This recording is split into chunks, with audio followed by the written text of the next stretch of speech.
Good morning, everybody. Welcome to another episode of the Tom Bilyeu Show Live. It is a Friday. We've got a big one for you today. We're going to be going into the third hour because we've got so much to go over, as you would expect, given what just happened. El Sayed wins in Michigan Senate primary.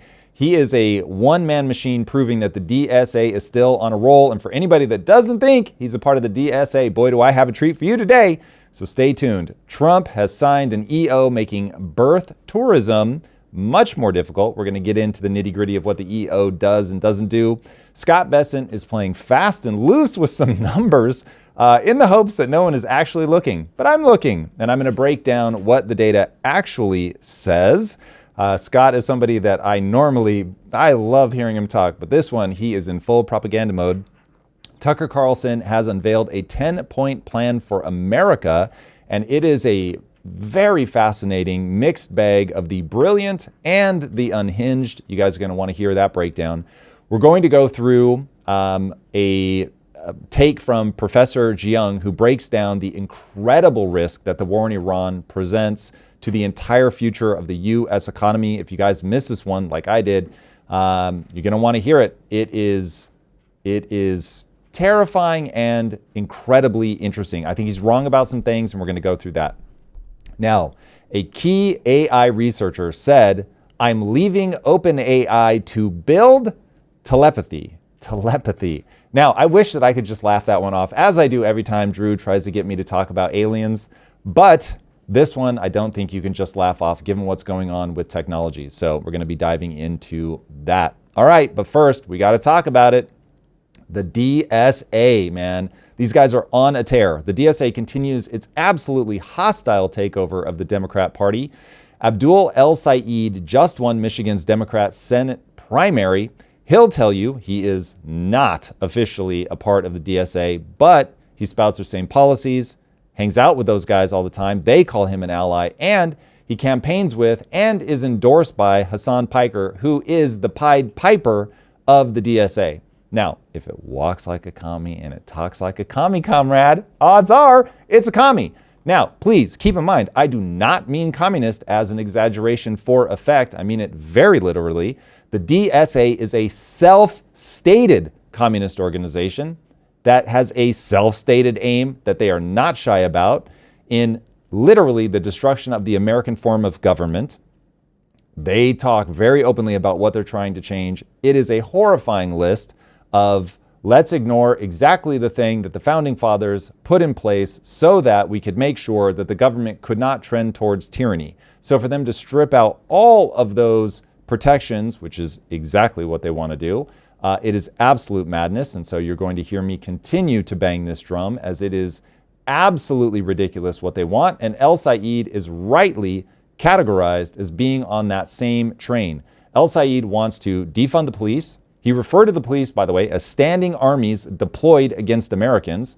So now imagine what happens when you don't have said standing army to help you against Americans who have gone very, very awry. And instead, the criminals are going to have unfettered access. The sad reality of the human condition is that the strong will do as they will and the weak will suffer as they must. If you guys remember the Chaz Chop from back in Seattle during the Summer of Love, what did it end in? Gang violence and people getting shot because there is no one there to help. Also, sexual violence. It's just obviously, I hope it's obvious anyway to everybody, that there are some people who wish you harm. And if you don't have somebody that stands between you and them, you're in trouble. So this is one of the most stupid takes in the universe.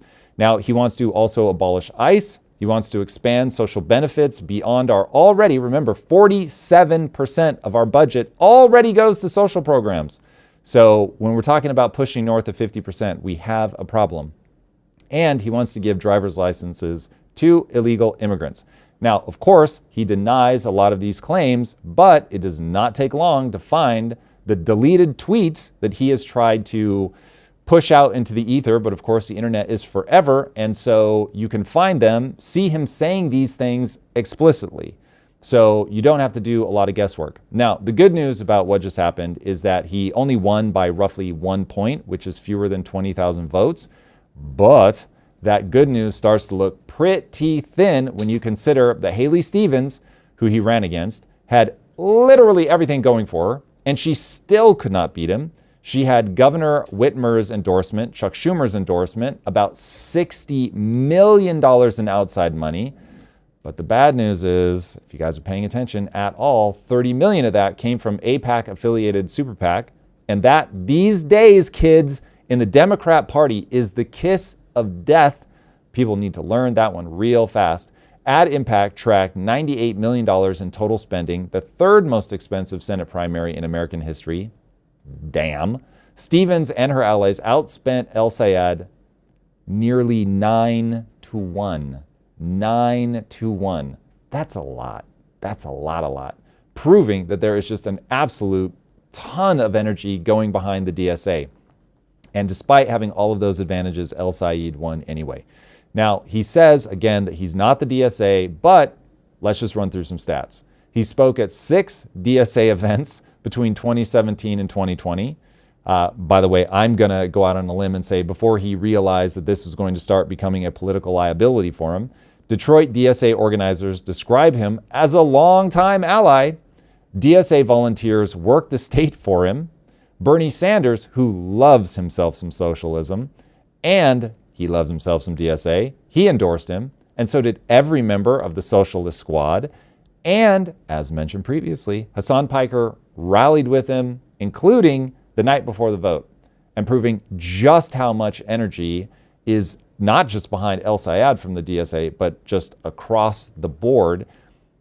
The same night that El Sayed won, in Michigan's 13th district, DSA member Donovan McKinney unseated incumbent Sri Thanadar by 4 points. Thanadar had the money, again, AIPAC, and Hakeem Jeffries. And this is one of those things, man. You can be as pro-Israel as you want, but you've got to understand on the Democrat side of this, if you're a Democrat and you are pounding your chest for Israel, that is not going to go well for you. That just is not where the energy is. And look, I get it. You don't just want to pander to where people are, but man, you also don't want to shoot yourself in the foot. You've got to address where people are. You've got to meet them where their psychology is. It's just like anybody on the Republican side, and Scott Bessent, I'm looking at you, pretending like everything is fine in the economy. You're going to get your ass handed to you.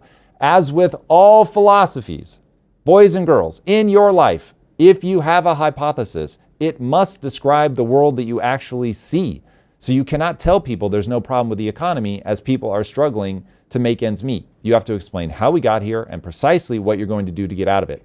If you want to raise money and you're going to be raising money from AIPAC, yikes, you are going to have the world's most compelling argument for why that is the right thing to do right now. And like Fetterman, watching Fetterman say that Israel is the line in the sand for him, and if you don't support Israel, then he just can't be involved with you. His argument, he didn't even finish the sentence. It was just like sort of this bumbling thing where it's like, so I'm specifically talking about when he was on with Jon Stewart. Oh, you have the clip? Oh my God, play this.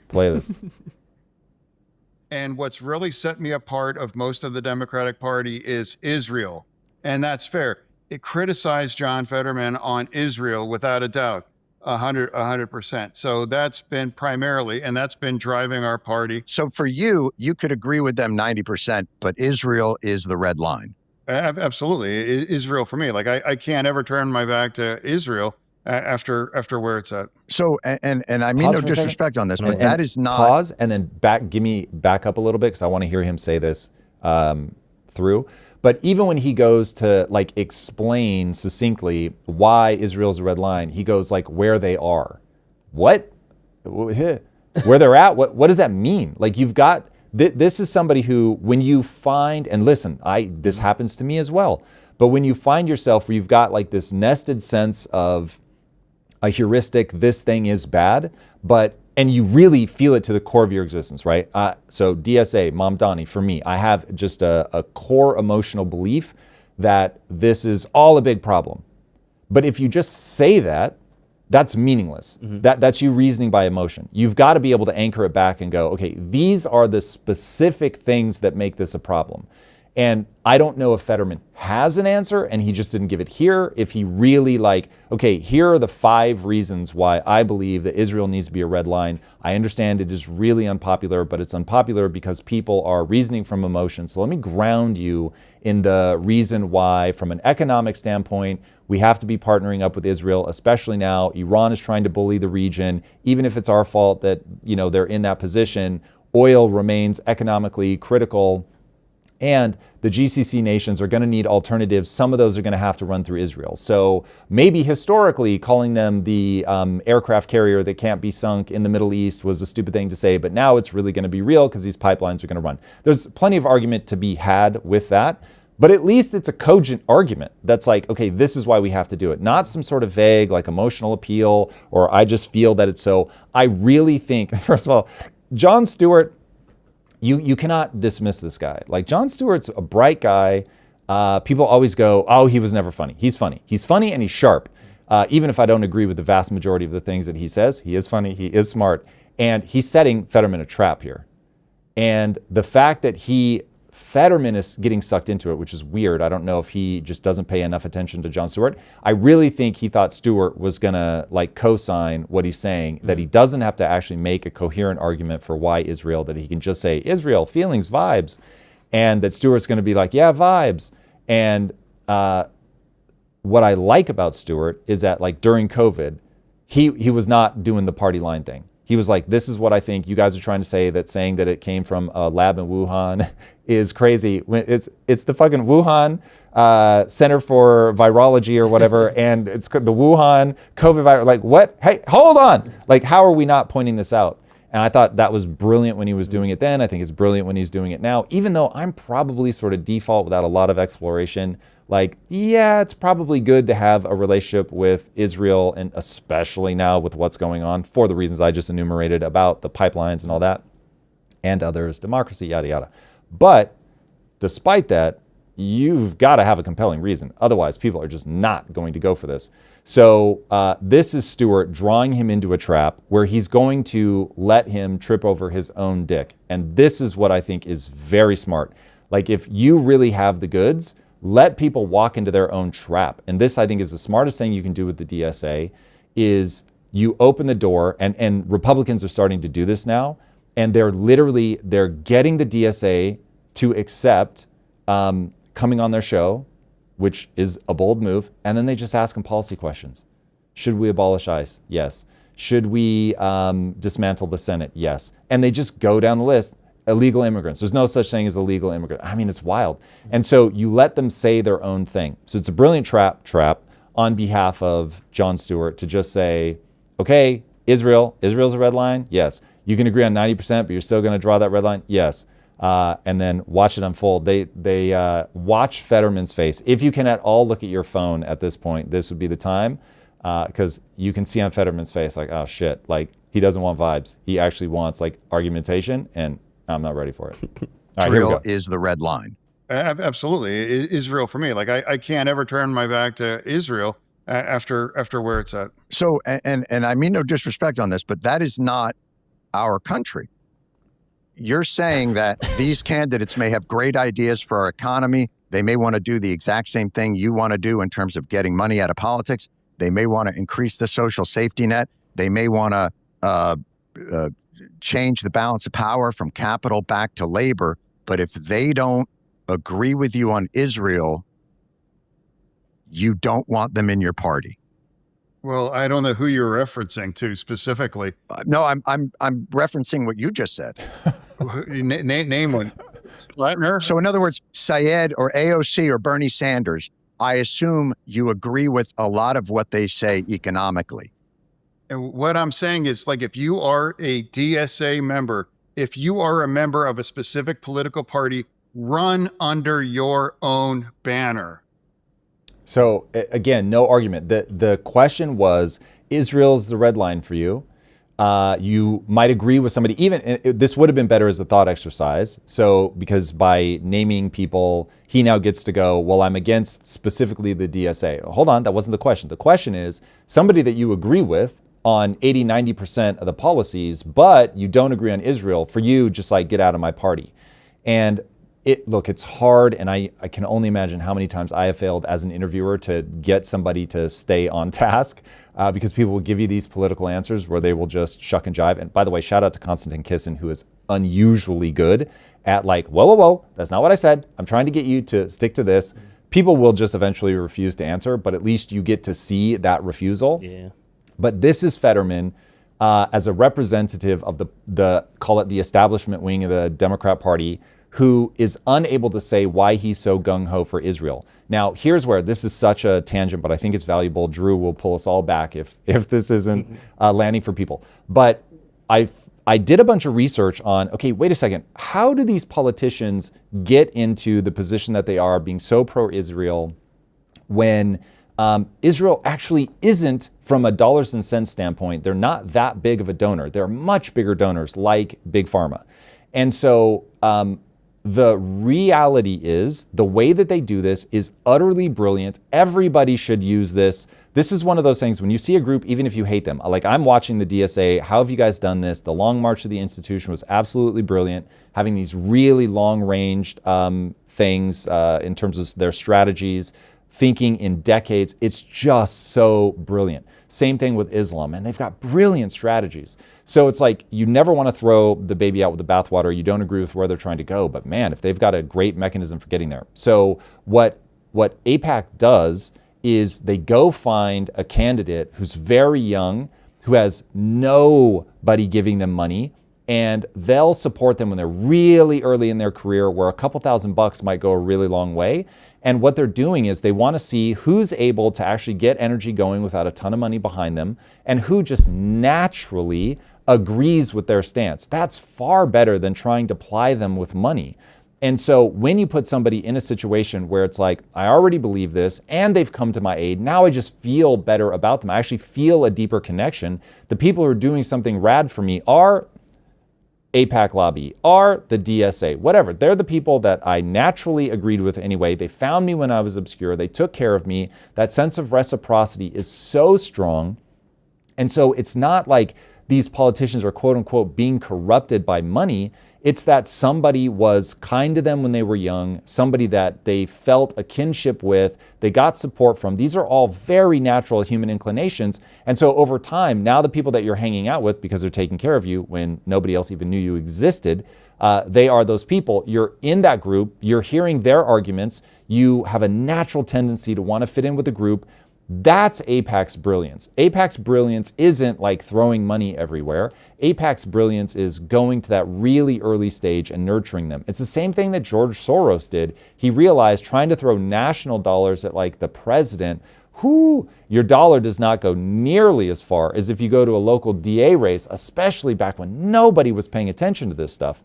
And so he would go in there and a little bit of money would go a very long way, and he would just start getting these activist DAs all over the place, get activist judges, and now all of a sudden it's like at the grassroots level, he was able to get people that shared his beliefs. He doesn't have to like twist their arm for the reasons that I just went through.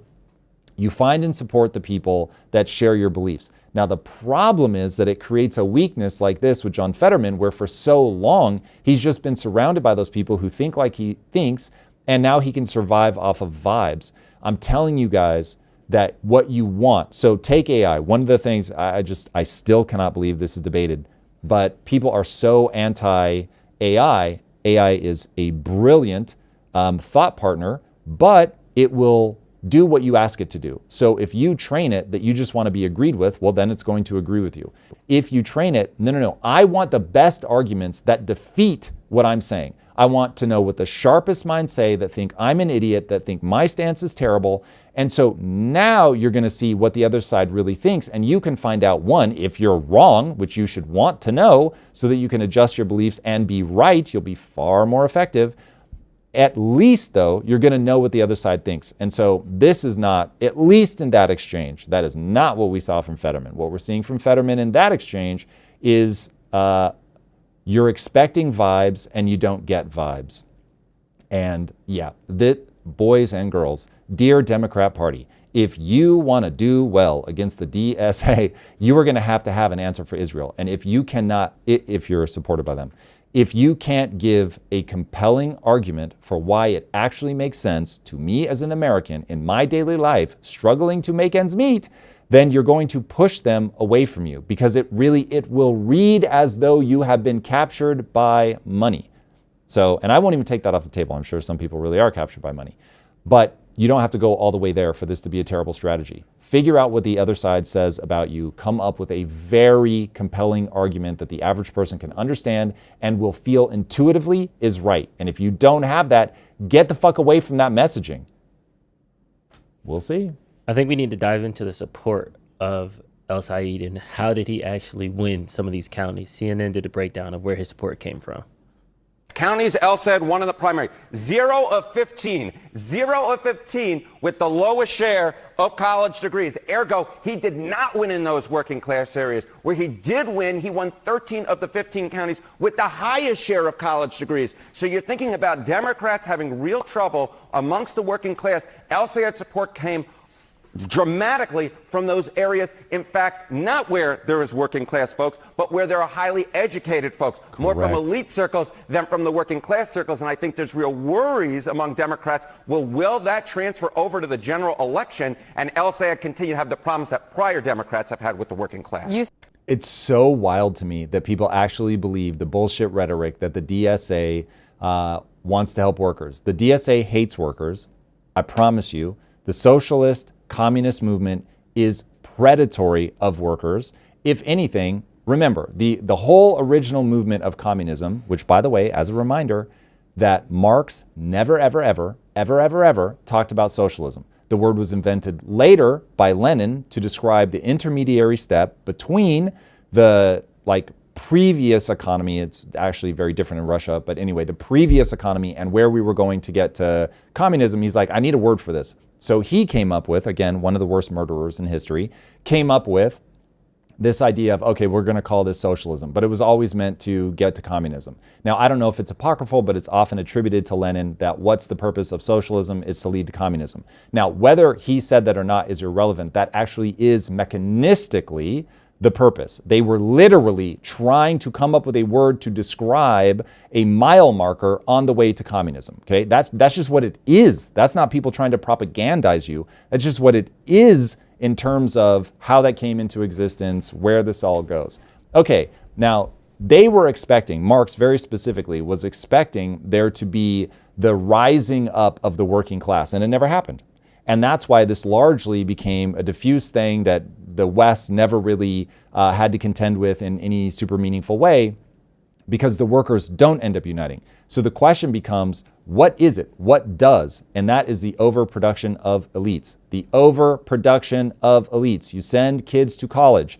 They are told they're the future, they're important, they're going to get out there, they're going to run the world. And they get out and they realize that a basket weaving degree does not get you where you want to go. A gender studies degree leaves you essentially working for minimum wage. And so now all of a sudden it's like, wait, all those things that I was told, that things were going to be wonderful, that I was part of the ruling class, that I'm now in this elite group of people. And trust me, it's drummed into their heads if they go to an elite university that they're one of the elites and that they're the smart ones and they're going to take over the world. And then they get out and they're not able to get the kind of pay that they're expecting. This is true throughout history. This is exactly what happened in the French Revolution. It was an overproduction of elites that led to that revolution, which was bloody. They turned on themselves. They end up going and killing millions of people across Europe. So if we have some sort of glowing positive thing, that is not what happened. They become so bloodthirsty, these revolutionaries, that you had the rise of Napoleon, who came in and saw it for what it was and was like, oh, I get what these guys are. They just want to kill. Rad. I'm going to focus their attention now outward, and we're going to go on an imperialistic conquest and start stealing from everybody else. This shit is so wild. History has already answered this question, but because people don't map this from cause and effect, what's the psychology? What are they trying to do?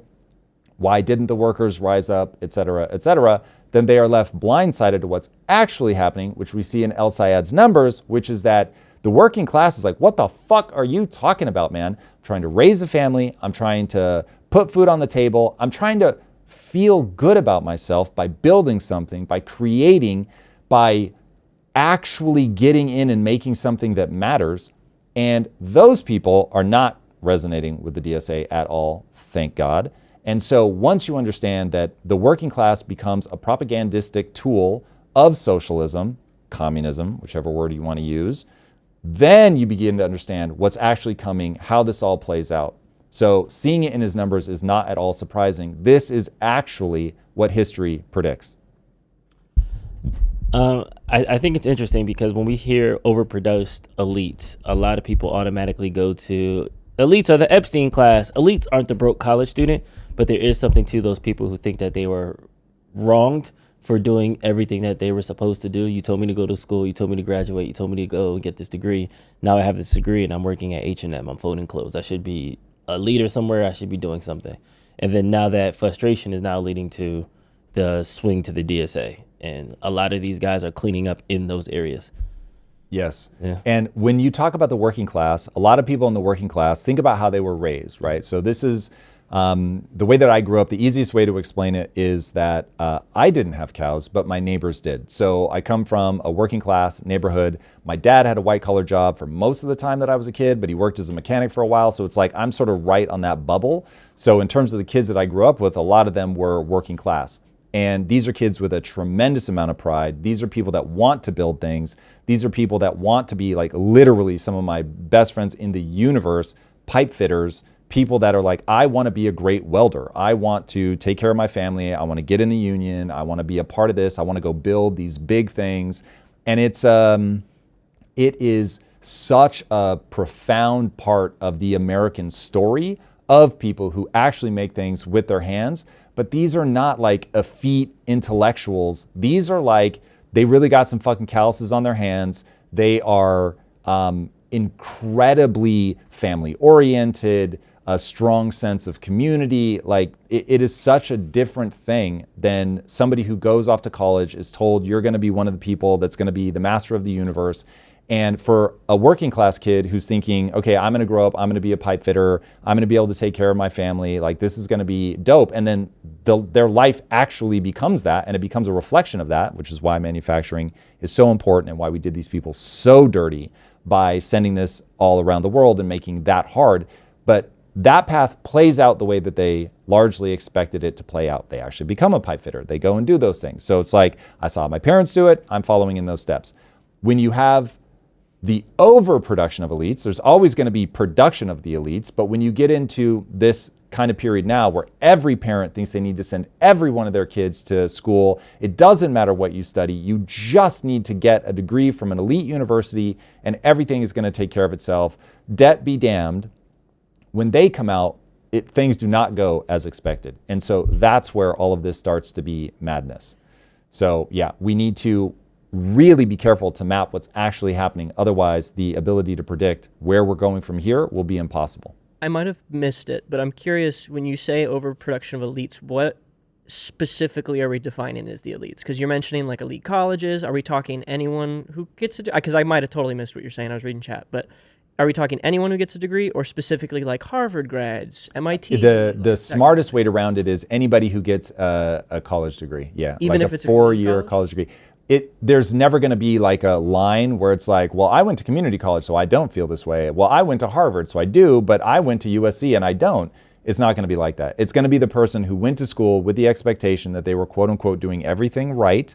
And that's one of those things where we just say it all the time. But what do we mean everything right? What we mean is your parents are telling you, as my parents told me, if you want to be somebody, you got to go to college, get that degree. My dad used to just beat the drum that going to college is like, that's what the good and the smart people do. And he was so proud of the fact that he got a college degree. And so he was pounding that into the minds of my sister and I, that there was like some magical thing that happened when you went to college. And thankfully, we were close enough to sort of the blue collar of it all that I never had a sense of like, oh, I'm going to go on to be a master of the universe. For me, it was just, I want to make sure that I get an education so that, because my dad was very afraid, understandably so, that I was going to sort of dead end in my life. That was like everybody's fear for me when I was young.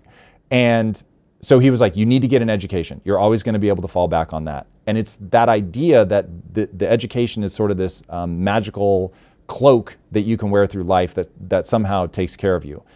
The reality is what they're groping for is in a time where what companies actually need are these hyper-educated people that are going to come out and they're immediately going to help those companies grow. So if you look at, you can take a Disney, you can take a Cisco, doesn't matter. They are asking themselves, so Disney's saying, I need to be near an art school. If there is no art school, I'm gonna build one because I need a pipeline of talent where people are gonna be trained, they're gonna be good at what they do, and then they plug into my corporation.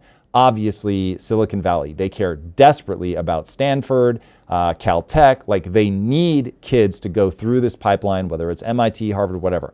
They need people going through this pipeline so that they know they're gonna come out and be good at the thing that they need them to do. The problem is when your economy is not growing enough, but you've told literally generations of people, like, go get educated with this sort of vague promise that nobody actually sits down to articulate, that you're going to get a job doing a thing that's going to help the companies grow, which is going to push GDP forward. What happens is you get a saturation point, then you oversaturate and you get to the point where there aren't going to be that many jobs, especially not when our economy is growing like 1.6%. It's ridiculous. So the economy's not growing. You've been shoveling people into these things. And the biggest bastardization of this whole thing, the government is guaranteeing the loans. So now it doesn't matter what you study. And so you just think, go to college, right? Like I went to college and got a film degree. Bro, that's not exactly a good thing to fall back on. Now, have I found ways to make it serve me? Yes, I have, yada, yada. But I have not spent my actual career in filmmaking. So I put myself in a super dangerous situation where I had tens of thousands of dollars of debt coming out. And I guess for a while I taught film, so you could say that was me making use of my film degree. But since then, my life has not been using my degree. I had to find entrepreneurship, find my way through that, spend years clipping coupons, all of that to like find a way to orient myself to making money. And when you pump people out, they realize, oh my God, this is oversaturated. And I didn't even get a degree that people wanted me to, that industry wanted me to get anyway. So I come out with a double whammy of all this debt as if I had learned something useful. The jobs are largely already filled in the upper echelon anyway, and I didn't even get a degree that's going to help me in industry, in the parts of industry that are calling out for people. And so now look at the explosion of administrative positions, because that is basically the world trying to absorb all these people. Now we can get into the NGOs of it all and them, in my opinion, fraudulently siphoning money off of taxpayers so that they can create the positions for these people to take over these institutions. That one is a separate debate, so we'll set it aside for now. But like that's the machinery that you've got going. This is why you see this insane rise in the amount of administrative positions, whether it's in healthcare, education. And if instead of that, what we did was go, this is not a blanket call to go to higher education. This is what does industry need? What are we actually trying to build? Make sure that people are going into those funnels based on interest and ability, quite frankly. And then you see what's actually needed. And you don't send your kids to college if they're not going to be able to make use of that, especially not in an era where they're, dude, kids are graduating with 6 figures in debt. Like that's unconscionable. Policy wonk, Drew has something to say. Let's go. So No Child Left Behind from George Bush that made that people can't fail. So you have a bunch of F students who aren't good in high school education, not only getting able to get into schools, but getting guaranteed loans to get into these schools. Wild. So now I failed out of high school. I was a terrible high school student. I have $60,000 in debt. I got a degree in general business, and now I can't find a job. Communications, Drew. And now, I'm sorry. They all go communication. And now I can't get a job, and now I'm mad, and now I'm frustrated, and somebody's saying, hey, are you frustrated and mad? Come join the DSA. We're going to revolt. Yes. So literally. Where I'm curious though, because you mentioned administrative. I wish we had that true button that I've been asking we for. do, I think. We do. It's there somewhere. But you mentioned administrative positions. So you would say, and I'm just trying to get the whole perspective, but you would say someone who is working at a fast food restaurant post-grad who went to college, like no matter what the college, is the same kind of elite as like someone who is in a more white-collar position, who went to college. What I'm speaking to is a mental construction of what people believe it means to be in the elite class. Gotcha. So elites, if you're really going to pin it down, are who are the people in society that have power, either economic power, or political power. That's the elite. Who's actually running the country? And it is a distressingly small number of people that are actually running the country. This goes back to the idea of the iron law of oligarchy, that no matter what you do, you will be ruled by a small group of people.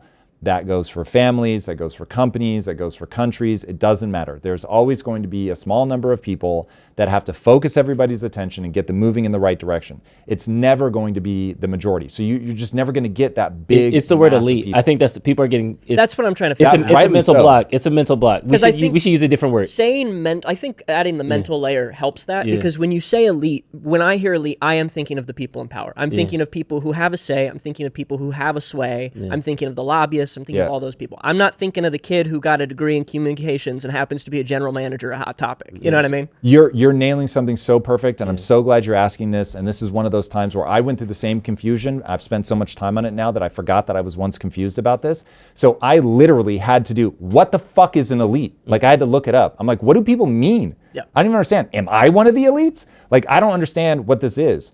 So the elite, there is the actual elite that actually run the country. That's what the word was meant to describe. Then people started thinking, and they wouldn't use that word. So this is like, now we're confusing the parlance that people use on news programs when they're doing analysis of what's going on. They just keep feeding into this idea of the elites as like a known category. Okay, what they're all referring to is the people who actually run the country. Political power, economic power, that. Then there's this idea of, hey kids, the right path is to do well in school, go to college, do well, get a degree, go out, get a job, climb the corporate ladder. That's to do everything right. And that was the thing that really broke down for millennials. And millennials started feeling like, wait a second, and they would say this phrase over and over, I did everything right. And I'm still not getting My ahead. gen still says that. Like, I will say, I said that for the 9 months that I was job hunting before I worked here.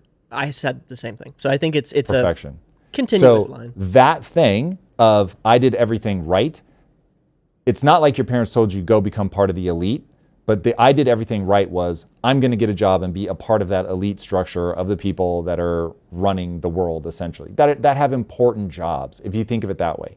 So there really is a useful distinction to make between the people that actually have power, economic, political, separating those off. Those are actually the elites, which, by the way, I do not consider myself part of that. Then there are the people that aspired to be high-powered, if you will. Like in my case, I'm running a company. It's my own company. I live or die by my own abilities. Cool.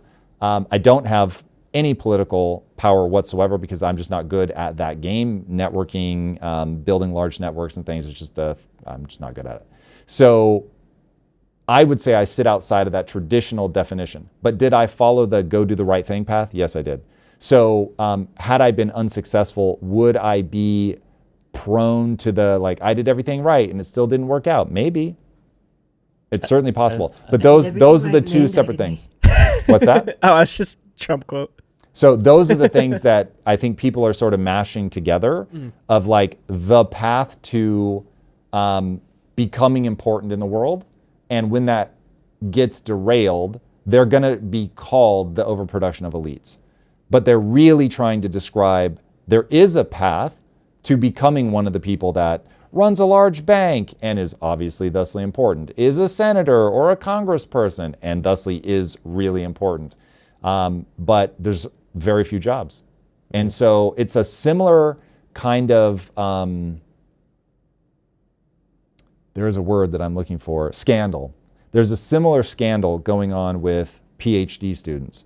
And when you come up in the academic field and you're trying to be a PhD, you know that there are way more PhD students than there are academic roles for those people getting the PhD degrees.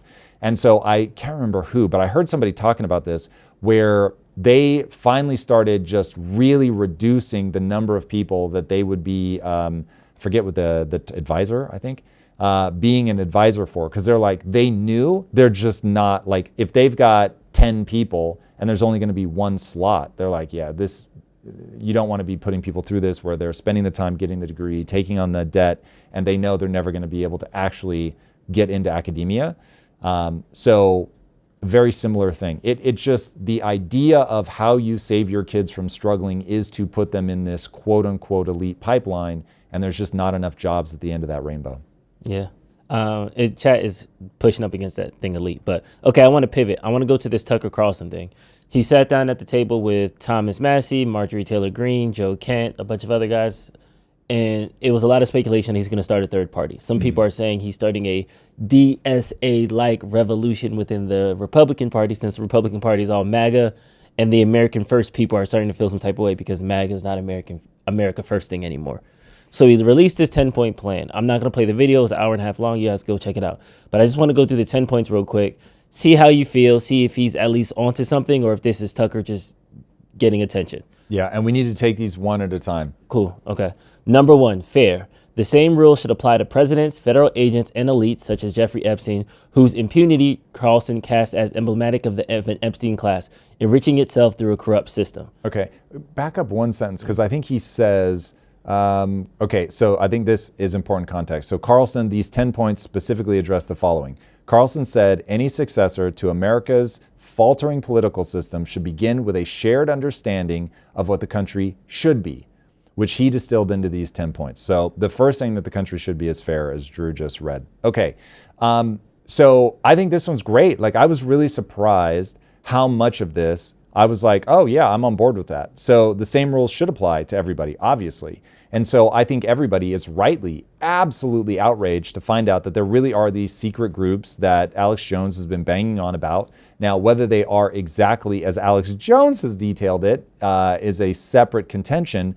But the fact that there is these secret clubs that these people get together, oftentimes with really horrifying unifying principles, such as the sexual exploitation of children, obviously is a level of grotesque that people should respond to with extreme aggression.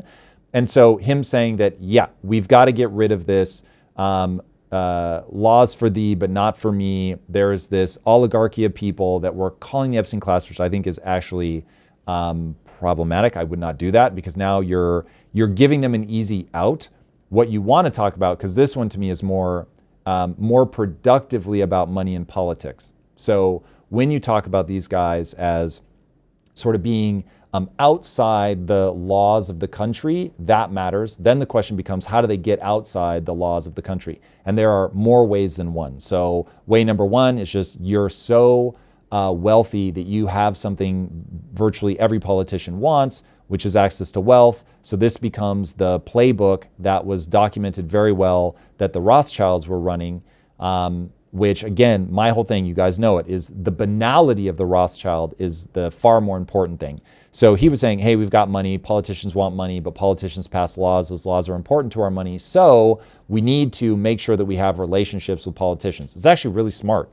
If I were good at it, I would try to have a relationship with politicians, because as we're all living through right now, policy matters tremendously. And so you definitely want to have as much influence as you can over politicians. I really hope that there are politicians that listen to this live stream and hear ideas that I put forward and are like, yes, okay, that's a very useful argument. I'm going to go use that. So this is my attempt to have influence over people, politicians, everything. I'm putting it out there with the skill set that I have.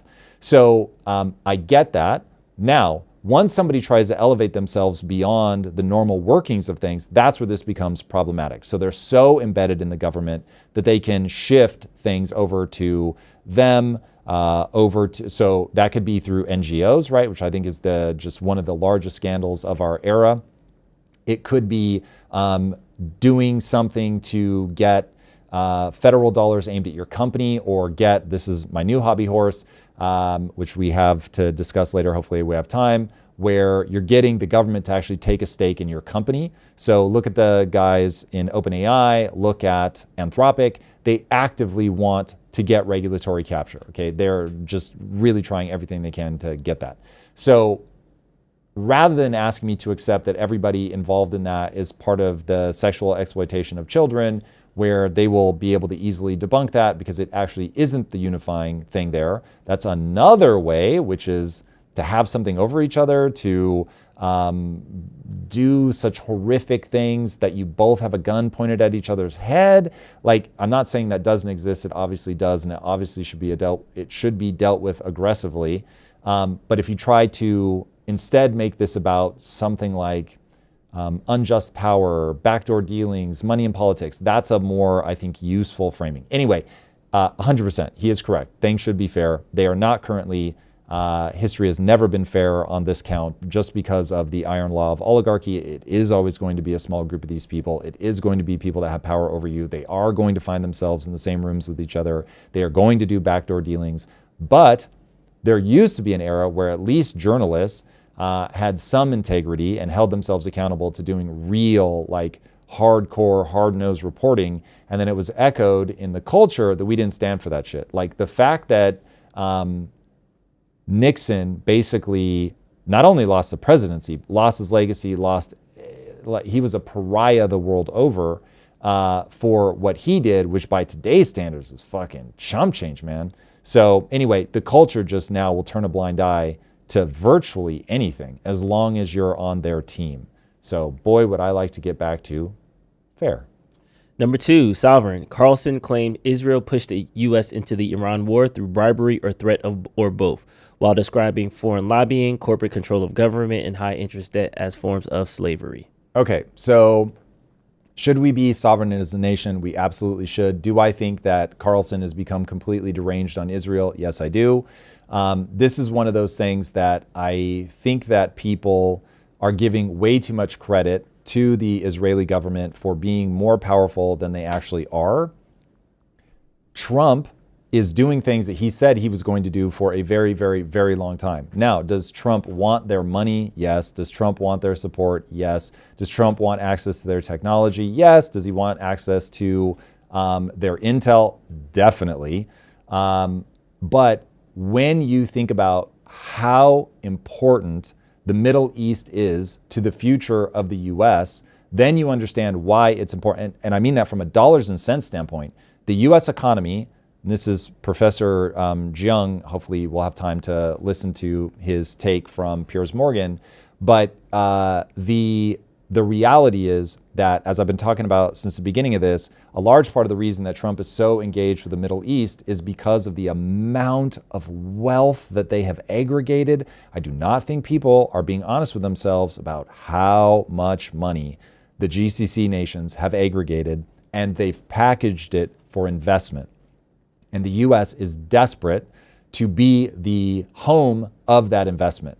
So this is not going to be an Israel over everything answer, because they just don't have enough capital to make it Israel over everything. And so I think you're going to see Trump go hard in the paint to try to appease the GCC nations who control such a massive purse. And this is why Trump has not been shy about publicly disagreeing with Netanyahu. I get it. I certainly understand that Israel has influence. I understand that for a long time we've been giving them a lot of money, but I think people need to ask the bigger question of why. What are we getting out of this? And I think people have a mental model that goes something like, these guys are just bribing us. Everybody is just doing it for the money. But there are people that are way richer that are throwing more money around. So Elon Musk could dunk on all those motherfuckers in terms of money. So that narrative just doesn't hold for me. I think that there are other things that I just ran through that are far more likely to be true. I think you will find that there are other people that have Trump's ear in the region, which is part of why he keeps tacoing out, because the regions that are likely to invest in the U.S. are telling him, don't do this, or you're going to lose our money. So also, I don't think Trump is likely to be a dog whose tail wags him. I think he's far more likely to be completely unhinged and just do whatever the fuck he wants. Anyway, that one is, again, he's on the right thing. We should be sovereign. But at the same time, the U.S. does not have allies. We only have interests. We are going to pursue our interests. And that, I think, will be far more predictive of where we go. Looking at the economy and figuring out who's going to help us with the economy is not going to be Israel in the same way that it would be the GCC nations. High interest debt as forms of slavery.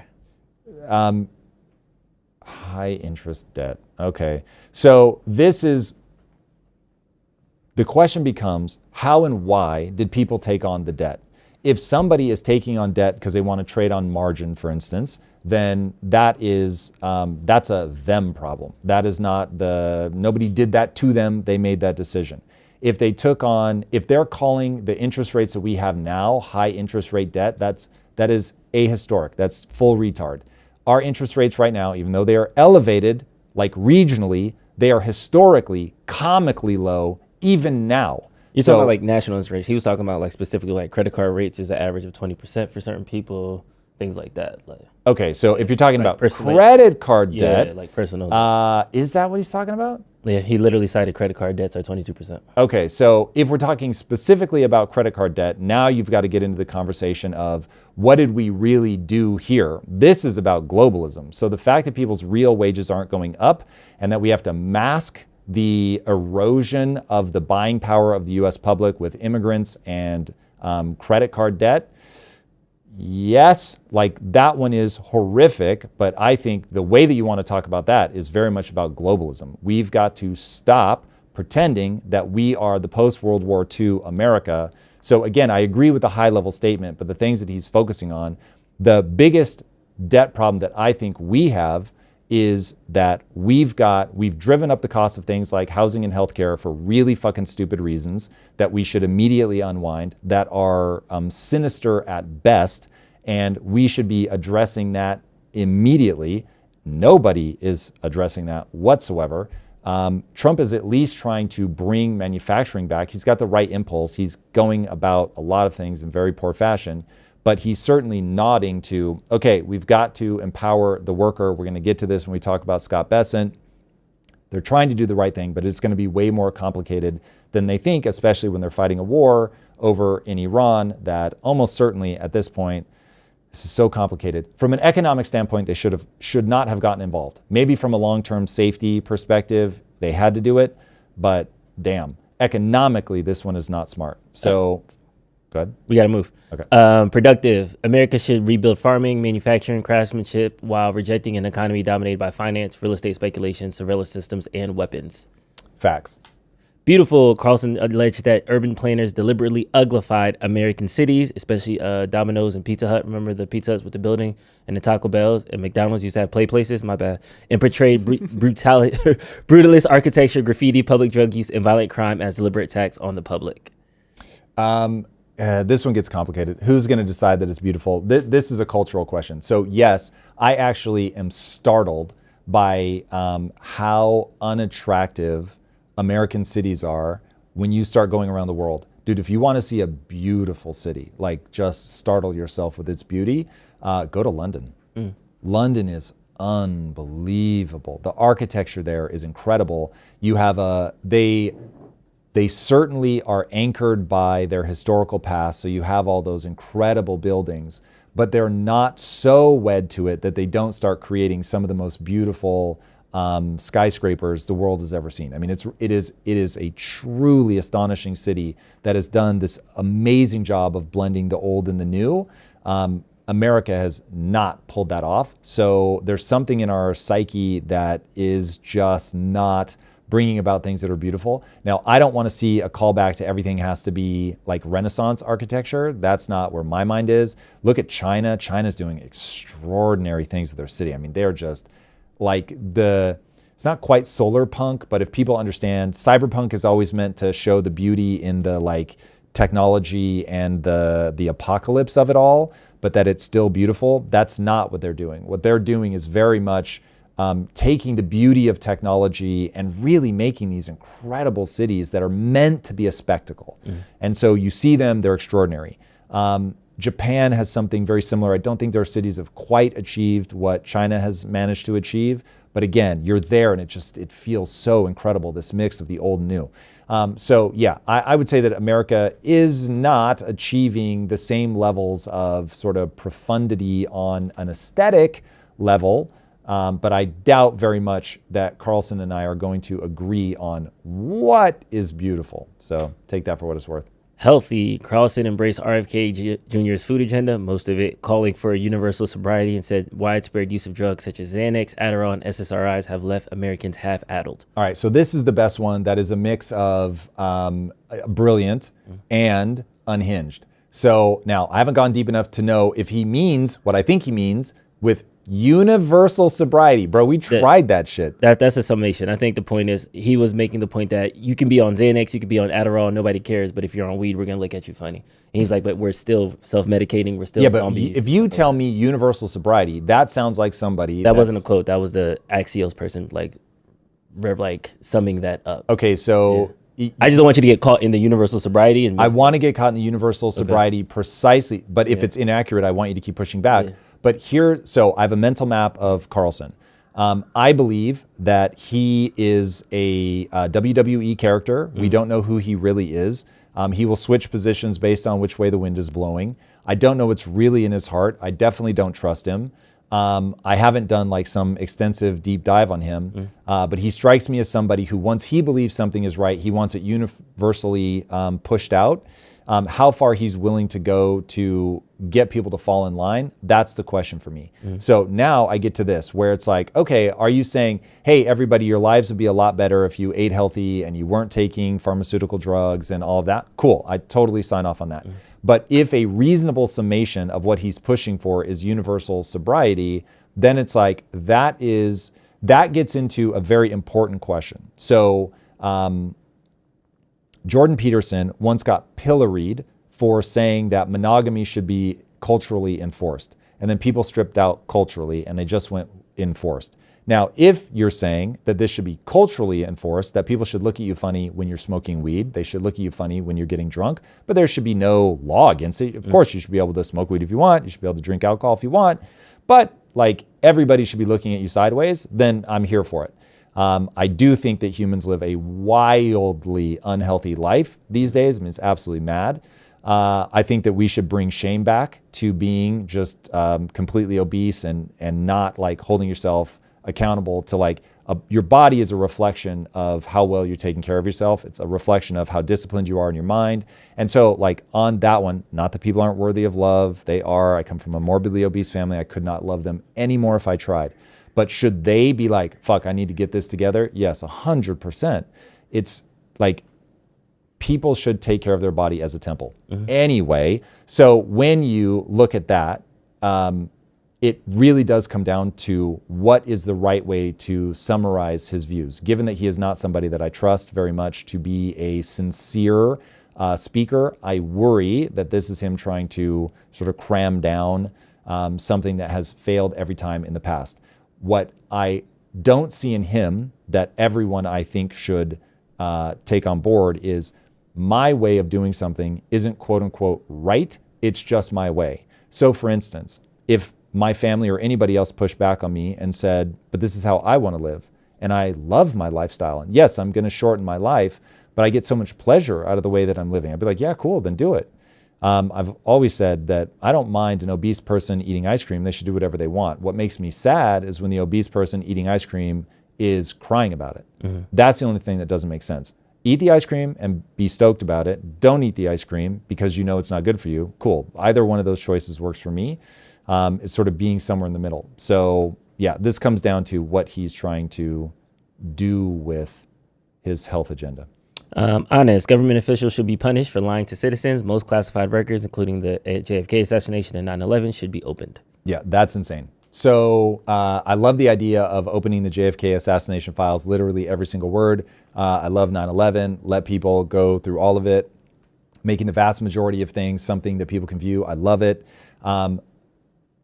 If somebody perjures themselves, it's already illegal. So if he's saying we should enforce the laws that are already on the books, I love that. If what he's saying is there needs to be an arbiter of what is true, we need a ministry of truth, then that is psychotic. And the number of times that people keep bringing this shit up, I'm like, motherfucker, most things are almost impossible to determine if they are quote unquote true. This is why you don't want a ministry of truth. You don't want people saying that disinformation should be illegal. That shit is crazy, dude. Remember COVID, when people were saying the XYZ thing was a lie. Now forget the people that were just trying to do a blanket grab for power and think about the people that actually believed it. They actually believed this is obviously true, that whatever your thing is, ivermectin is obviously a horse dewormer. It should obviously not be used by humans. And let's say they actually believe it. And now they're like, I want that guy prosecuted for lying. It's like, hold on a second. That person actually believes what they are saying. And since there will be no way to prove whether they are saying it as a lie or they're saying something you think is a lie, but is actually something they sincerely believe, you won't be able to tell the difference.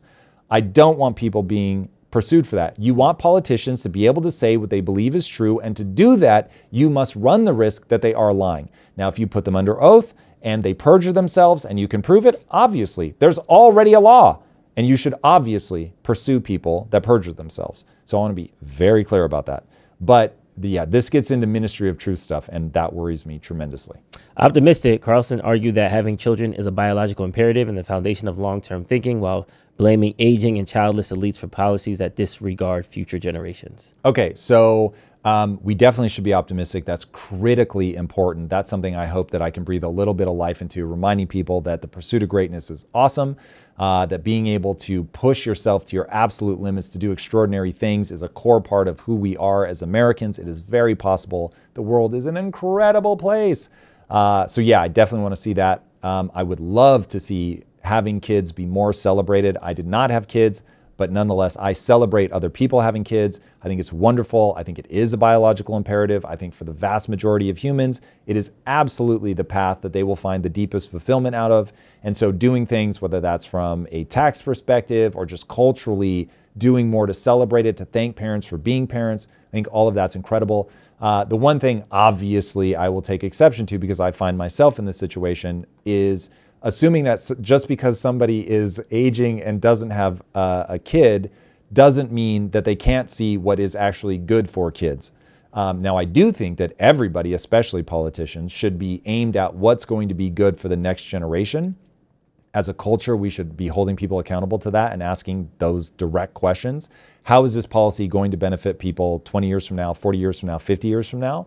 I think is really good, and it orients everybody towards the future. This is also one of the reasons that I hope that we really can radically extend human life, so that we'll find people just now, I can just trust them to be selfish. They don't want the world to suck because they're going to be here. So that would be another way that we take care of that. But yes, agreed, optimism for Schweiz. Why schools should teach people how the physical world actually works and what he called unchanging facts about human nature, including innate differences between men and women, rather than credentials, screen, and technological fads. Yeah, this is full on Carfax. Like, absolutely, 100% cause and effect. Humans have nature. Figure it out. Otherwise, you're going to be in dire trouble. And just going back to like virtue and wisdom, like things that we used to celebrate and really be like, yo, this is how you should be. We should be like hitting kids with that when they're young, 1,000%, telling them you should aspire to this. You should be an honorable person. You should have virtue. You should strive for wisdom. I think that's extremely good. Number 9, decent. The U.S. should apologize and pay restitution for killing non-combatants, reverse Trump's Department of War rebrand, and stop funding allies that commit what Carlson called genocide. So I definitely think we should be decent. I definitely think that we should try to be the most moral nation on earth. I think that we should be able to articulate what our morality is, and I think that our behavior should be in alignment with what we say our morality actually is. I want us to return to be the shining beacon on the hill. I want us to be a place of hope. I want us to be a place where the best and the brightest the world over want to come to. That is 1,000% what we should be striving for. Now, the idea of creating a absolutely ridiculous incentive structure that will be completely impossible to prove, where we're going around hat in hand, humbly asking for forgiveness and saying that we want to pay restitution, that is a recipe for disaster. Now, that doesn't mean that we should want to repeat the problems that we have created in the past, but the amount of evil that's being done in the world all the time is staggering. And so if we're going to get into this tit for tat thing, you'll find everybody ends up paying everybody else, and it just starts to be absolutely ridiculous. How far back do you go? Blah, blah, blah. This gets into the Israel-Palestine of it all. It devolves into absolute, utter madness. You will never be able to disentangle these things. And so this has got to be, we draw a line in the sand and we say, listen, we don't like where America's gotten to. We're going to be different. We're going to document out who we think we are. Like, think of this as us renewing our vows. And so, yes, I think that we should reestablish, reassert, and teach the values to kids of what America actually ought to be. I think that's absolutely extraordinary. But he must know how retarded that would be in reality to run around trying to pay restitutions. And united, Carlson called for halting immigration until the effects of AI become clear. ending benefits for undocumented immigrants, and making English the sole language of federal documents and ballots. Yep, I'm here for that. I think that is very wise to, I don't know if we're going to halt immigration. I wouldn't put forward halting immigration, but I would put forward being very strict on immigration, having a set of traits that we are trying to attract, only let people in that match those traits. And no, being white isn't one of them, since I know that that's exactly what people are going to think I mean. I'm talking economics, man. I want smart people. I want high IQ, entrepreneurial motherfuckers from everywhere to call America their home. I want to focus on how do we grow the middle class? How do we make sure that the middle fucking class is making more money? Because we are building shit in America. I want that entrepreneurial spirit, man. That's what I want. I want people who are like, hell yeah, I want to pick myself up by my bootstraps. I want people who say, yes, my life is a reflection of my choices. That's what I'm looking for. I could not fucking care less about what your skin color is, baby. I just want you on board with the, not the American dream as it became just about houses, but the American dream of it doesn't matter where I start, it only matters where I want to go and the price I'm willing to pay to get there. And I want to see us be that beacon, that place that people come for that. Now, we speak English. So yes, I want to do anything we can to force assimilation. I want to get people back in the mode of, I have come to America because I want to be American. That means we're going to have to define what being American is, up to and including the fact that we believe that there is a spark of divinity in the individual. And so the individual is the thing that we need to most protect. We need to make sure that people can have property rights, that we understand that humans tend towards tyranny. And so we need to protect ourselves from that. So we need a Senate and a Congress that are elected in different ways so that they can hold each other in dynamic tension. All of that stuff, those things are incredibly important. But yeah, there we will have to be very, very thoughtful. You don't want a xenophobic immigration policy. You don't want to pretend that people aren't coming here to remake this in their own image. And you don't want to pretend that people just accidentally assimilate. They don't. You're going to have assimilation pressure, and you're going to need to give yourself pauses to make sure that people are actually assimilating. All right, moving on. Trump has just signed 2 major executive orders disqualifying large amount of illegals from receiving birthright citizenship using the Supreme Court's own ruling. That includes, for example, alien enemies of the United States, members of foreign terrorist organizations, and large categories of people who lobby and act on behalf of foreign governments, per Stephen Miller. He also highlighted the end of birth tourism, which is coming to America to have a baby so that way you yourself can have an American citizen. You yourself can have an American citizen. That's a catchphrase. You're not going to get enough credit for that. That was a good line. That's a catchphrase. Thank you. Nice. Yeah. Thoughts? I got all kinds of thoughts. All right. So Trump is really out here trying to make birthright citizen not a thing anymore, regardless of what the Supreme Court decision was. He signed 2 executive orders on Thursday, both targeted at curbing birthright citizenship. The second one is directly trying to stop birth tourism. Now, the order defines birth tourism as entering the United States on a non-immigrant visa for the purpose of giving birth on American soil. It also covers anyone who facilitates that entry. Now, I will remind people as we go through this that if you are a foreign nation and you want to get people into the wealthiest country the world has ever created, and you realize, wait, these guys will let me come in, give birth, take the kid, raise them somewhere else, and then at a time of my choosing, I'm going to be able to send them back. Dude, that is dope. If I'm one of those countries, I'm like, hell yeah, let's go. All right, think about this. Hassan Piker is one of the most influential voices in the socialist movement, but he didn't grow up in America. And so same thing, born on US soil, is a US citizen, gets raised in Turkey, brought back, and now brings ideas that are far easier to grow in a different country, brings those and now becomes an incredibly influential voice. And so when you start doing that en masse, it starts to become problematic. If I'm China and I'm like, I would like to have a lot of citizens that I can send back whenever I want, but that they were raised on Chinese soil and they have Chinese values and Chinese ideology, but I can send them over whenever I want because they are US citizens. It is a attack vector. Like, this is a way for people, if they so choose, to do exactly that.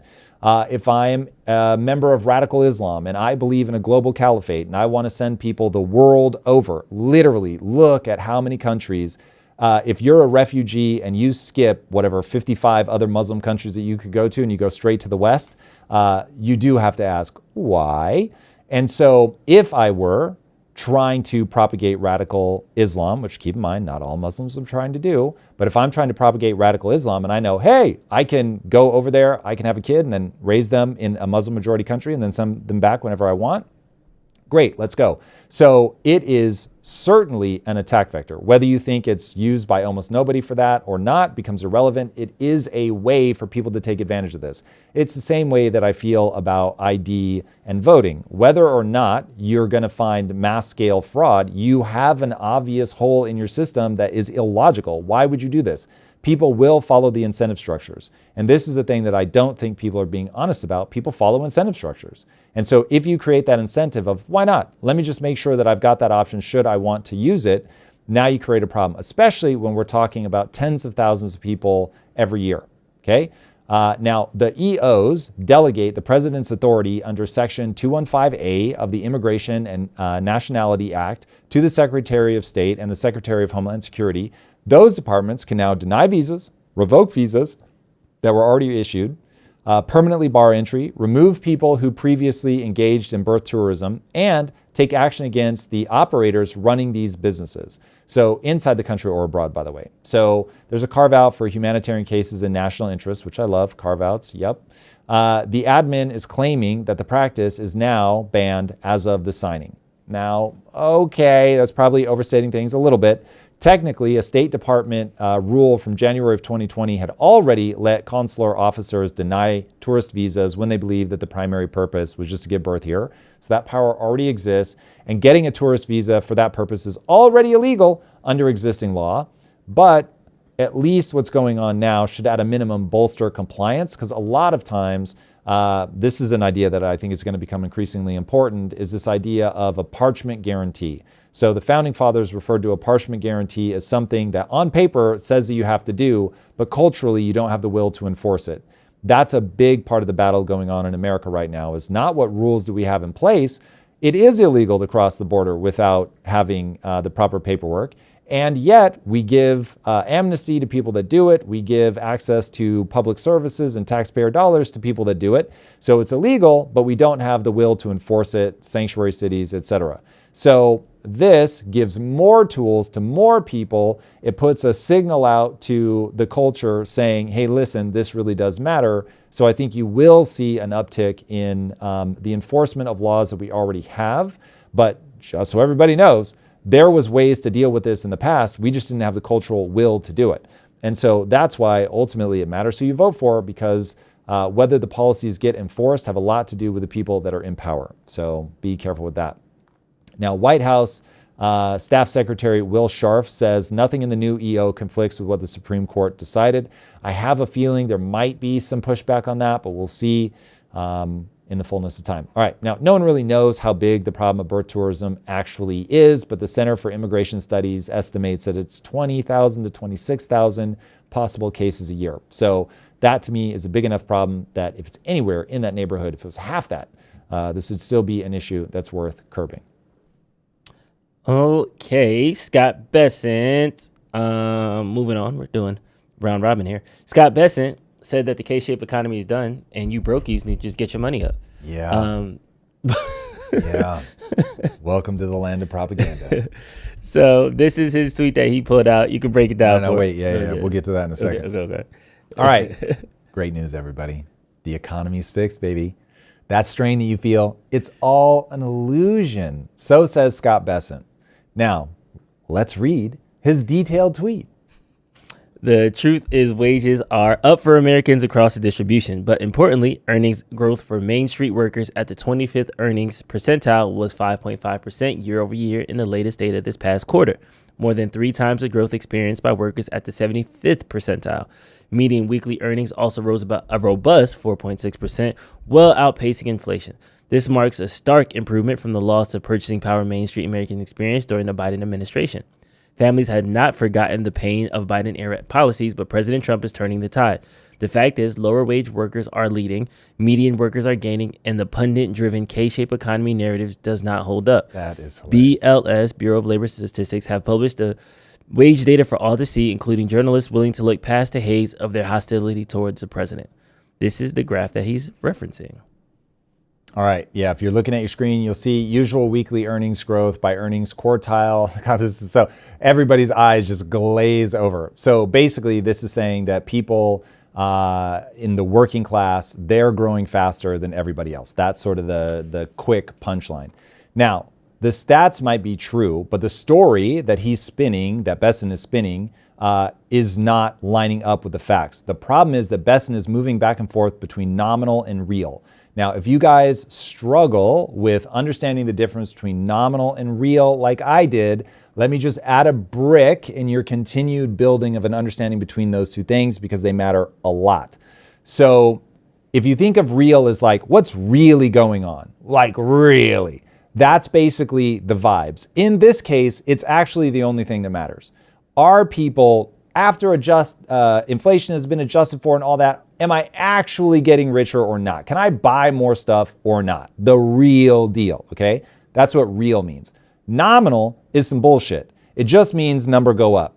If one number is going up, meaning, hey, I'm making more money, but by the way, inflation is going up even more than the amount that I'm making, then what's really going on is you're getting poorer, okay? So real, that's that real shit. Nominal is some bullshit.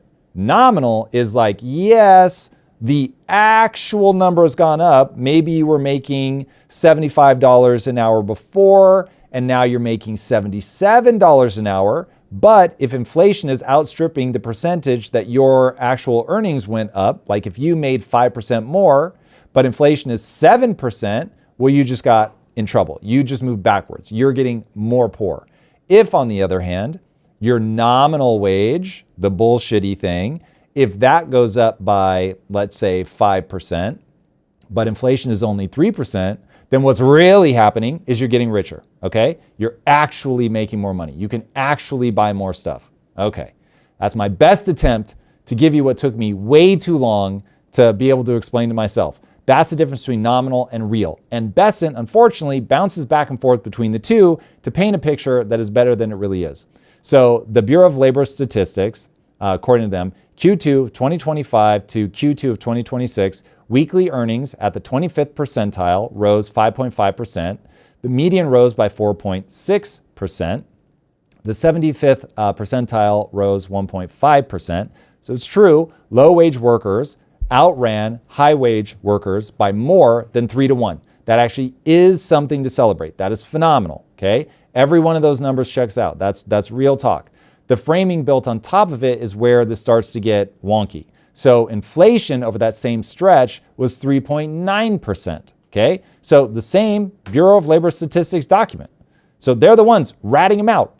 So the median gained 0.7 of a point in real terms, the thinnest gain in years. So unfortunately, not great. It's better than nothing, but it's not great. And the 75th percentile lost 2.4% of purchasing power. So in real terms, even though their nominal bullshit number did go up, it didn't go up enough to outpace inflation. So they're actually moving backwards. So he's trying to tell you, hey, no K-shaped economy. What he should be saying is that, okay, there actually is some good stuff going. The people at the very bottom of the K is coming up a little bit, but the people just above them are still falling backwards. So we have not solved our K-shaped problem, much to my dismay. We've got a little bit of good news, and I wish he would have just stated what's really happening. So, hey, if you're like the person most struggling, things are actually, by a thin margin, but things are actually starting to get better for you. You really are getting slightly richer. And we want to accelerate that. And here, as the Treasury Secretary, I'm telling you, we're committed to do that. And here are the policies we're going to put in place. I would have loved that. But he knows, nobody knows the difference between nominal and real, and he can just bounce back and forth between the two, and nobody's going to notice. Unless, of course, you're subscribed. Right here, everybody. Let's take a second. Let's hit that like button. Let's make sure that we subscribe. Let's get these numbers up, everybody. All right, so that's the real deal. That's what's going on. We do have some good movement, but it's not nearly enough. We're going to have to keep going. And for people more in the middle, they are still falling backwards, the exact wrong direction, and certainly not the end of the K-shaped economy. Oh, go ahead. No, I insist. I was just gonna say, it's so funny recently, like after Trump started doing this like affordability is not a thing, I've noticed a lot of the MAGA wing of the GOP have just been like hammering this, no, everything's fine. Like Dan Crenshaw recently was like, no, just eat ramen. Y'all are complaining too much. You just need to eat cheap food. Yeah, the $20 burrito debate. I was literally pulling that up. Yeah, it's just like, what are we, like at a certain point, it's like, do y'all want to win the midterms? Okay, yes, very important. Now, let's say it even more aggressively. Do you motherfuckers actually care about the American people? Like, god damn. Like, kids, please, for the fucking love of God, you have people screaming out saying, hey, life has gotten pretty hard here. I would really like some help. You've got people just absolutely ejecting out of the workforce.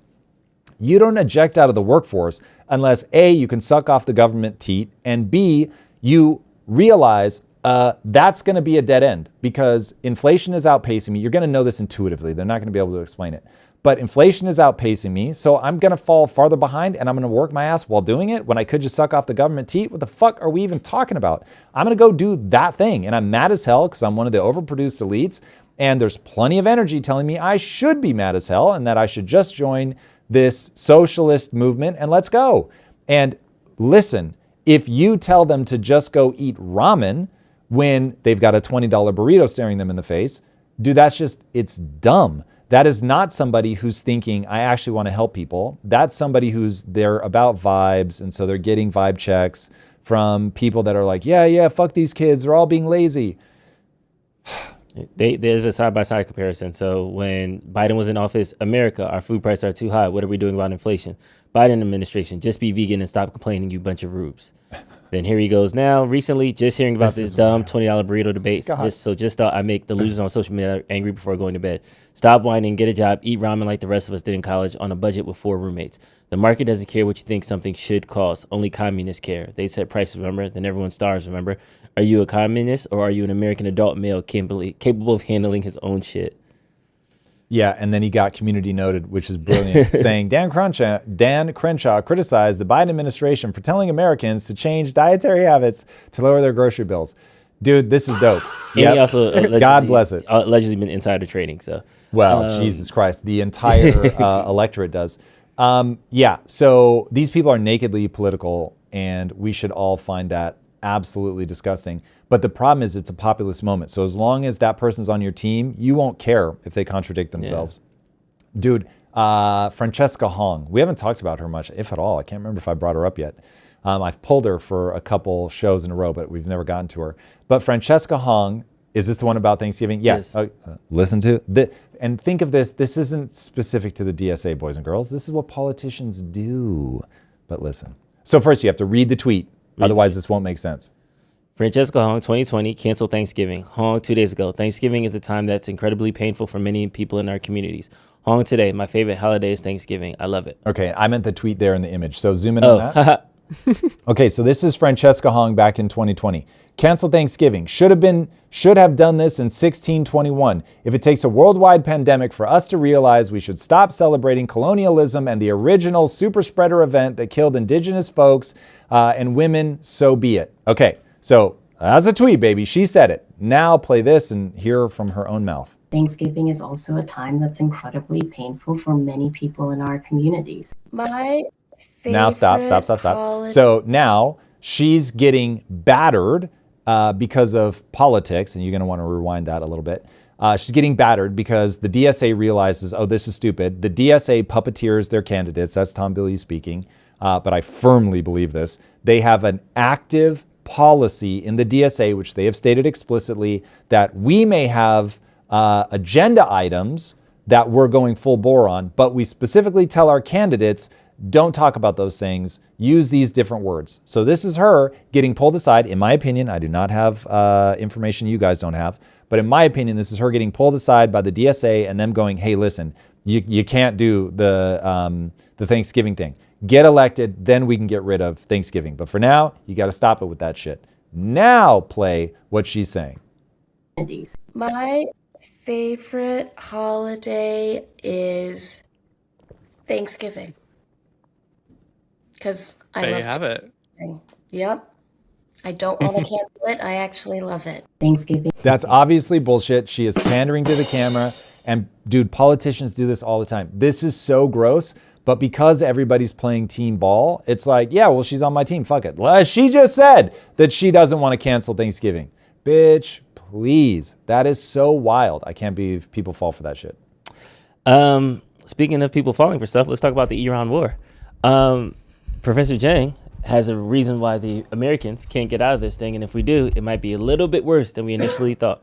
And what happens is that the GCC nations of Saudi Arabia, Bahrain, Qatar, Kuwait, UAE now are forced to pay a ransom to Iran because they supply the world with their oil through the Strait of Hormuz. 20% of the world's oil flows through the Strait of Hormuz.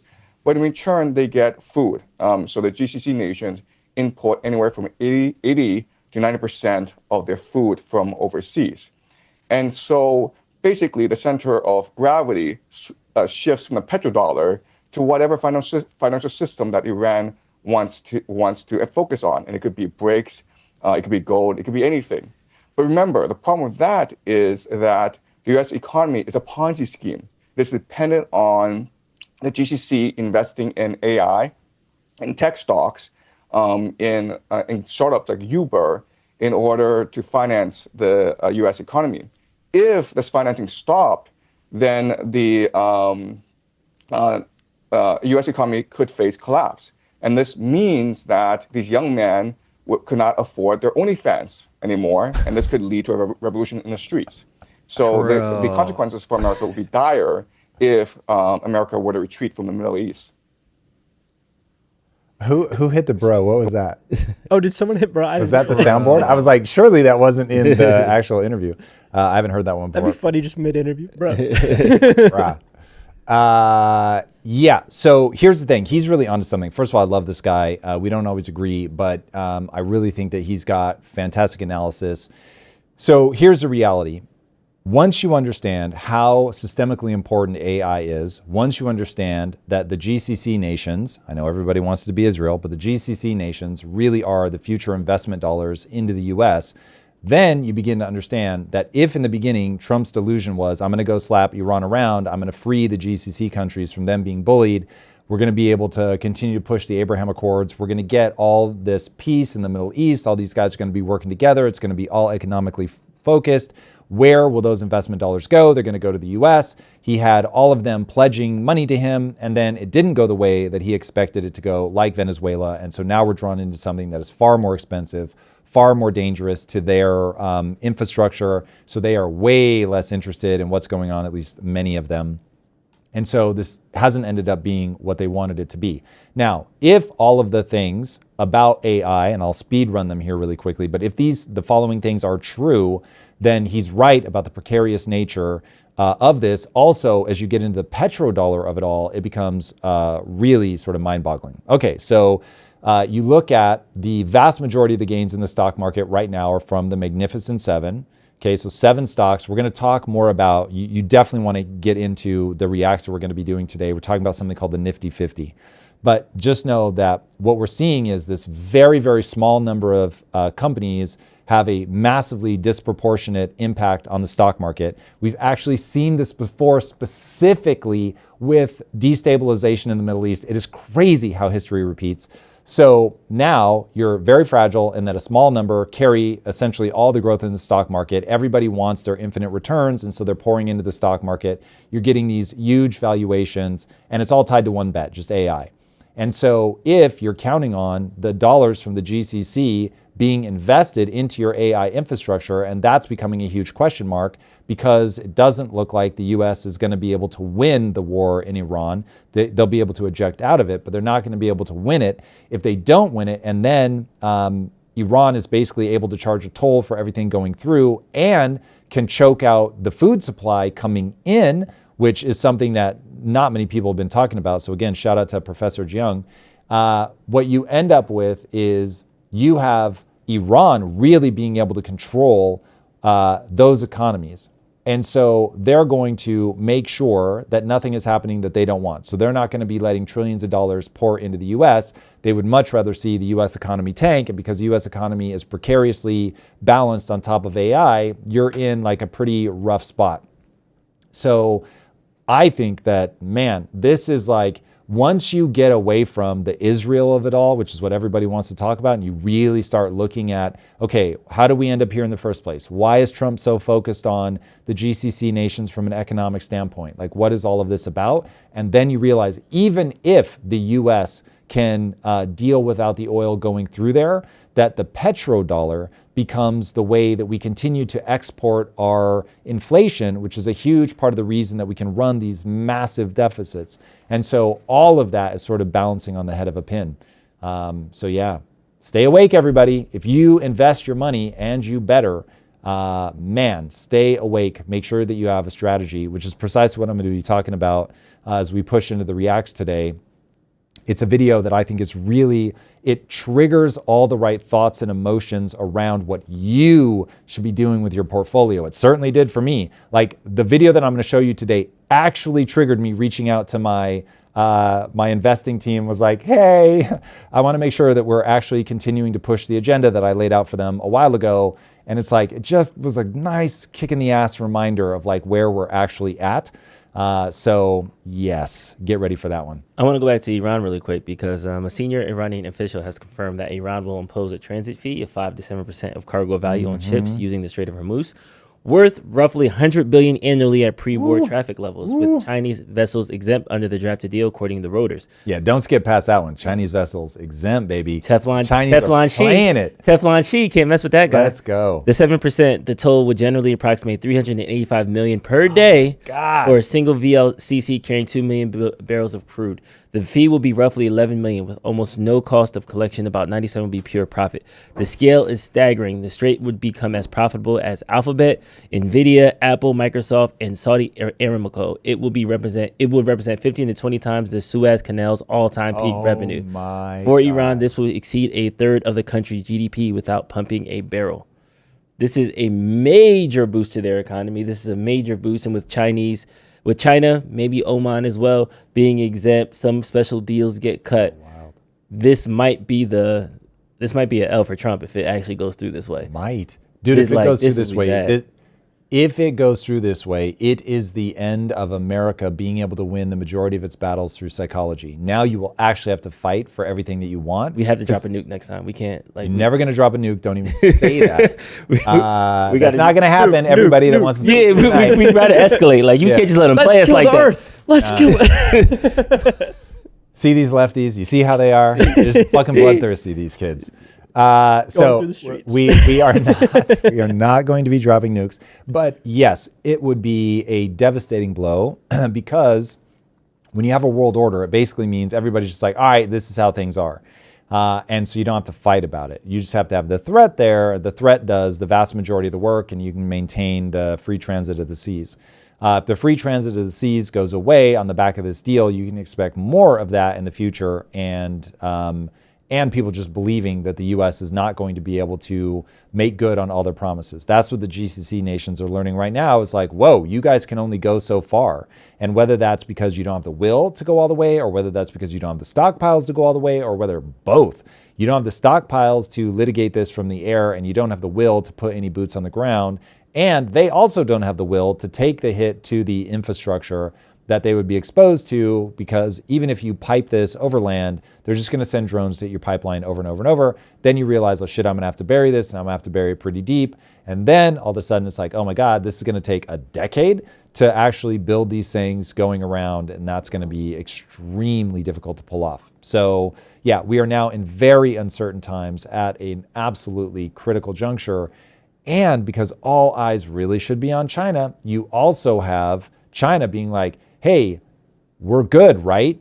And so China's able to negotiate deals directly with Iran that shows you the alliance of China, Iran, Russia, really adding a lot of credence to BRICS as a group of people that are trying to get out from under the world order run by the US.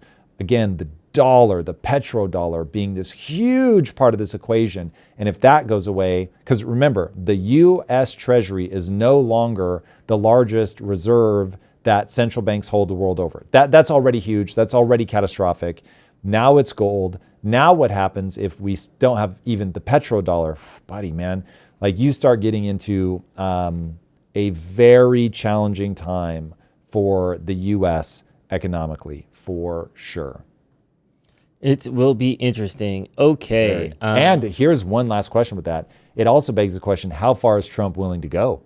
Like if he really gets backed into a corner and realizes, like I'm going to have to do one last Hail Mary. I don't know if he just ejects out and the Hail Mary is a political one where it's like, okay, can I spin this? And that's the Hail Mary. Or is the Hail Mary like, no, for real, we got to bomb the shit out of these kids. We'll see.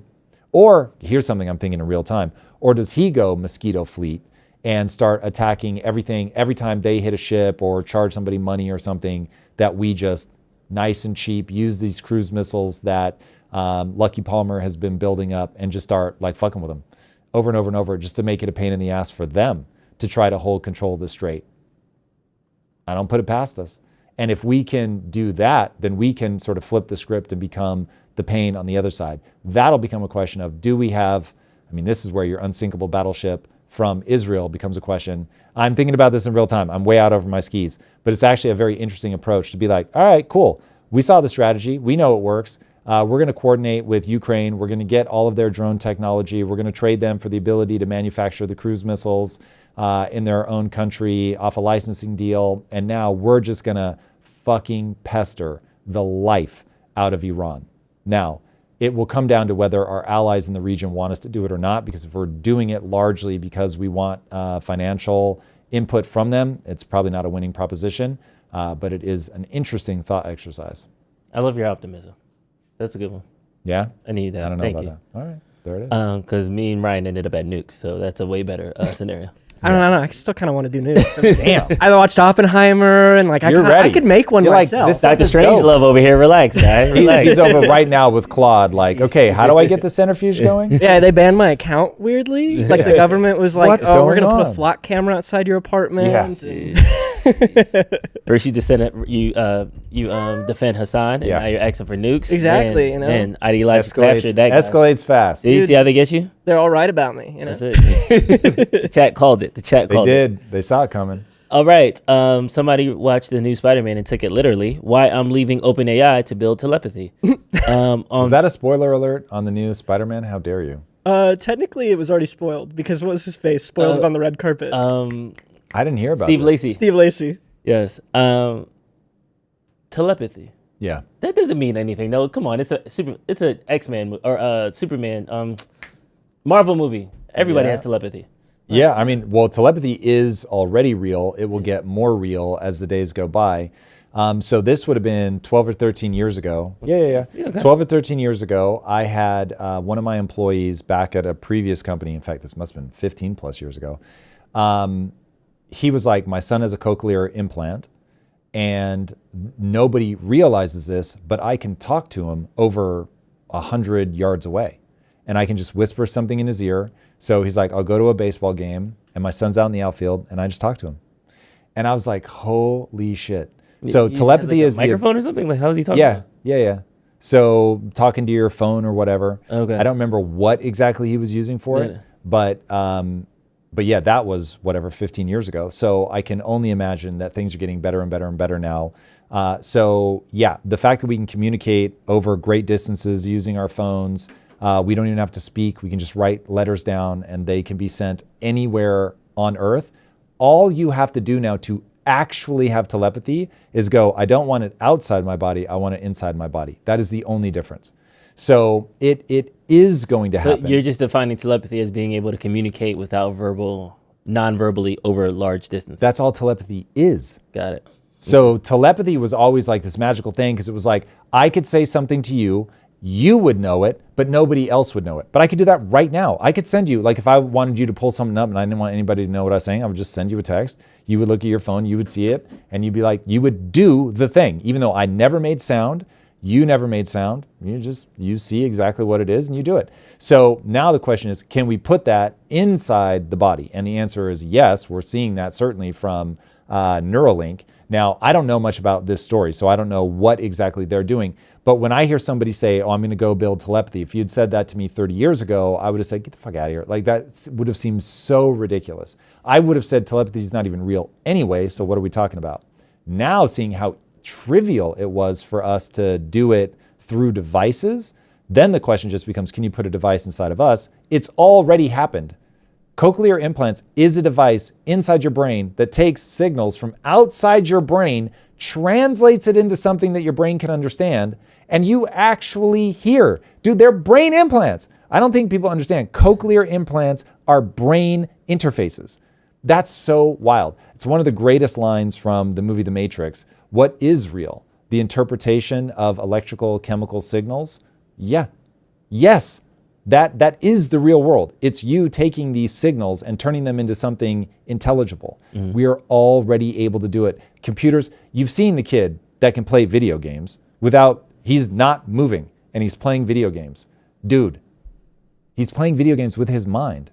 That's a form of telepathy. That's a form of telekinesis. He is controlling the movements of something virtual, but nonetheless, you could embody that in a robot. In fact, they're already doing it. So yeah, telekinesis is real, not in the way that you can float shit across the room yet, but it's wild. It's wild. And I keep coming back to, the more I hear about this stuff, the more I'm like, I need to spend time researching Tesla, like Nikola Tesla, who was trying to let everybody know the shit is floating around you. Power is just floating around you. There's all kinds of things that we can tap into once you know, what was it, vibration and something else. And it was just like, yo, that shit is real. It's real. And then Einstein killed him and then made everybody get on DC. I don't think it was Einstein. Oh, you're thinking of Watson? No. What was the inventor? God damn it, I can't believe I'm blanking on his name. Inventor of what? Who did the light bulb? He's credited with the light bulb. Graham Bell? Or are you talking about the guy who actually did it? How are we blanking on this? No, Graham Bell's Chat, the phone. come on. Each one of us should be punched in the face. What the fuck? Edison. Did I get there before chat? I think I said Einstein. You said Einstein. Yeah, Edison. How do we all fumble that? Edison. Edison's from Jersey, that was too. terrible. That was, That was I dropped the ball on that. Okay. Everyone's spamming Edison. Yeah, rightly so. Sorry, thanks, Rightly Sorry, so. guys. I don't know what I was talking about. I was thinking Einstein because you said Oppenheimer and he was in Oppenheimer. Yeah. Which, isn't there a whole thing with like technically a different person invented the light bulb, or is that the phone? Well, so he had God knows how many engineers. So he wasn't the one that did it. He was the one that hired all the engineers, brought them in, kept like telling them, Elon. no, that's not good enough. Yes, literally. So yeah, he almost certainly wasn't the one that actually did the thing, but he organized it. Gotcha. And he got the power company named after him. Either way, back to OpenAI, or this researcher left OpenAI. They're joining a company called Conduit. And what are they focusing is thought to text, what using telepathic tools will be like in 2027, 2030, and 2035. How do we build through thought to text? And then she has a blog about why she joined and all these other things. And is it non-invasive? Non-invasive. Okay, yeah. So it's wild. I totally believe that this will all be possible. It's already crazy. You can have somebody, put them in like an fMRI machine. And you can have them like imagine a face or whatever, and then they'll reconstruct what they're thinking about. And it gets distressingly close. So we can already essentially read people's thoughts. This is exactly how it's invasive, but this is how the Neuralink gaming ability works. You read the inputs of the brain, or the outputs of the brain, I guess, and then that becomes an input for the game. And so they can tell what you're trying to do. Like you're trying to indicate you want to go here, do this, fire that, whatever. It's absolutely insane. Yeah. Okay, we need to talk about agents because AI agents have been going crazy lately. First, I got two stories. One, we talked about the hugging face attack, whatever like that. OpenAI just released like their debrief of the situation. This tweet kind of breaks it down. So first, it started in May 7th, not July. So it started months earlier than they initially reported. The agents discovered that they could leave messages for one another inside an internal software repository used during training. So simple requests for them to help then evolved into a message board where agents shared discoveries, exploits, and work assignments, becoming a coordinated, collaborative agent swarm. So it started 2 months earlier, and they were leaving like digital cookie crumbs for each other. The agents have been sharing newly discovered exploits, credentials, and work assignments. By passing information to other agents, the collective could move much faster. OpenAI shut it down, but even after the original messenger web was deleted, the agents figured out another way to communicate with each other. Instead of leaving messages in files, they used the names of newly created directories as messages, effectively recreating the message board. Unlike normal incidences, OpenAI CISO said, which can be traced to a single day or effect or log, this involved a team of agents working together, finding exploits, sharing them with one another, moving laterally through OpenAI system and external systems, and doing this over the course of days and weeks. That's one story. Well, so let's address that, because this, not only does this get at something with AI that I understand is going to cause a lot of people a lot of stress, but this gets at what humans do. You create an incentive, you create a way for people to do something. If they are sufficiently intelligent, they will find a way to game that system. And I feel like everything in politics, especially voter fraud or just the Medicare fraud and all that stuff, is as if people don't understand that people will find a way to exploit your system, which is why you have to govern it with an iron fucking fist. And so that's what you're seeing here. Remember that agents are mimicking humans. So when you see an agent do something that you don't like, they are uncovering a thing that humans are doing right now actively, which is how these guys are trained on that. So yeah, it is, understand that this is uncovering human behavior. And so when you hear somebody clap back on something like, well, hold on a second, birth tourism could be used in this nefarious way, and you go, who would ever do that? Yet people follow the incentives. They will find a way to exploit the system. This is one of the hardest things about being an entrepreneur, is you want to reward people with like, hey, you did this really great thing and we want to incentivize you guys to do more of that. And so we're going to create a financial incentive. And then all of a sudden people start doing what are called perverse incentives, where they'll do weird stuff to make one single number go up to the detriment of the actual end goal that you're trying to do, which is make the company more profitable. We even, in fact, another great example of this is look at what just happened to Roblox. So Roblox absolutely got slaughtered in the stock market. They had their worst day, I think, of all time. They are near all-time lows because what they were realizing is that, first of all, the game itself was being exploited by pedophiles who realized, oh, there are certain types of games that like are about playing dress up, and it's just like way too easy for them to transition that into grooming these kids.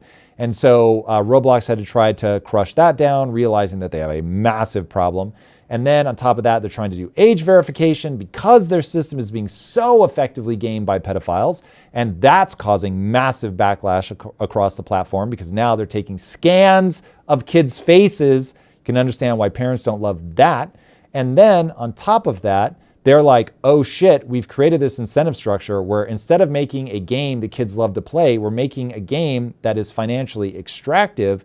And so they have all these people trying to build things for their platform, and they're trying to incentivize them to do that by doing revenue share, but that incentivizes the game makers to make the things that make the most money rather than the things that the kids want to play the most. And so now Roblox is like, holy shit, we have to stop that. We've got to break that incentive structure. So now they're going in and saying, we're going to reward you for games that kids play for longer, but don't necessarily extract as much money, not realizing that investors who are actually making sure that the company has all the money that it needs, the investors are like, fuck you, you're not making enough money. And Roblox is like, oh Jesus, we didn't realize this was going to have as much of an impact on our revenue as it's ended up having. And so now their stock is just absolutely tanking, near a 5-year, I think at a 5-year low and near an all-time low for the stock value. These are the second you create an incentive structure, people are going to exploit it. The one that makes me very sad along these similar lines is Pokemon cards. Like, people just cannot stop themselves from turning that into a financial thing, which is very sad when it should be something that kids love. But without the financial component, it will never grow and it won't be there and they just won't make them. And oh God. And so when you look at this AI stuff, understand what you are watching is human behavior reflected back to you by an AI. It should bother you in the AI. You should be worried about it. You should be thinking about, okay, how do we make sure that we put some constraints on this to make sure that it's as safe as humanly possible? But it should also worry you that it is happening right now in every corner of human existence, that people abuse these systems. And when you hear some dumbass who acts like this stuff doesn't exist, that people won't abuse this most recent Corey something autonomous zone, people aren't going to abuse that. They, of course, will. People aren't going to abuse your generosity in the welfare state. Of course they will. You act like people aren't going to abuse voting. Of course they will. And this is why you've got to pin this stuff down. So just like you're going to need to put constraints on AI, you need to put constraints on your voting system, as but one example. Example number 2. This is my favorite one. This is during the Anthropic Mythos attack. An Anthropic most advanced artificial intelligence model used fake identities to deceive real people and try to plant malicious code during testing by Britain's AI Security Institute. The latest example of an AI model going rogue. So this one actually went not just into the internal database, not just the sandboxes talking to each other. It actually created fake identities on the internet. So it became the bots that we were all worried about on social media. So they will follow what works. People follow the incentives. It's wild. They use whatever tool they can. They find the holes in the system. This is what humans do. AI is just mimicking it. And we're running toward it because I think the last kind of infinity stone to this entire thing is once they get access to payments, then now AI agents are just people online. They can do everything that a human can do. Yeah. But in a lot of cases, better and smarter and more efficiently. And these guys are AI is officially getting God tier in terms of coding. Yeah. This is one of those. So I live at this weird nexus where I'm building a video game. The video game community absolutely despises AI.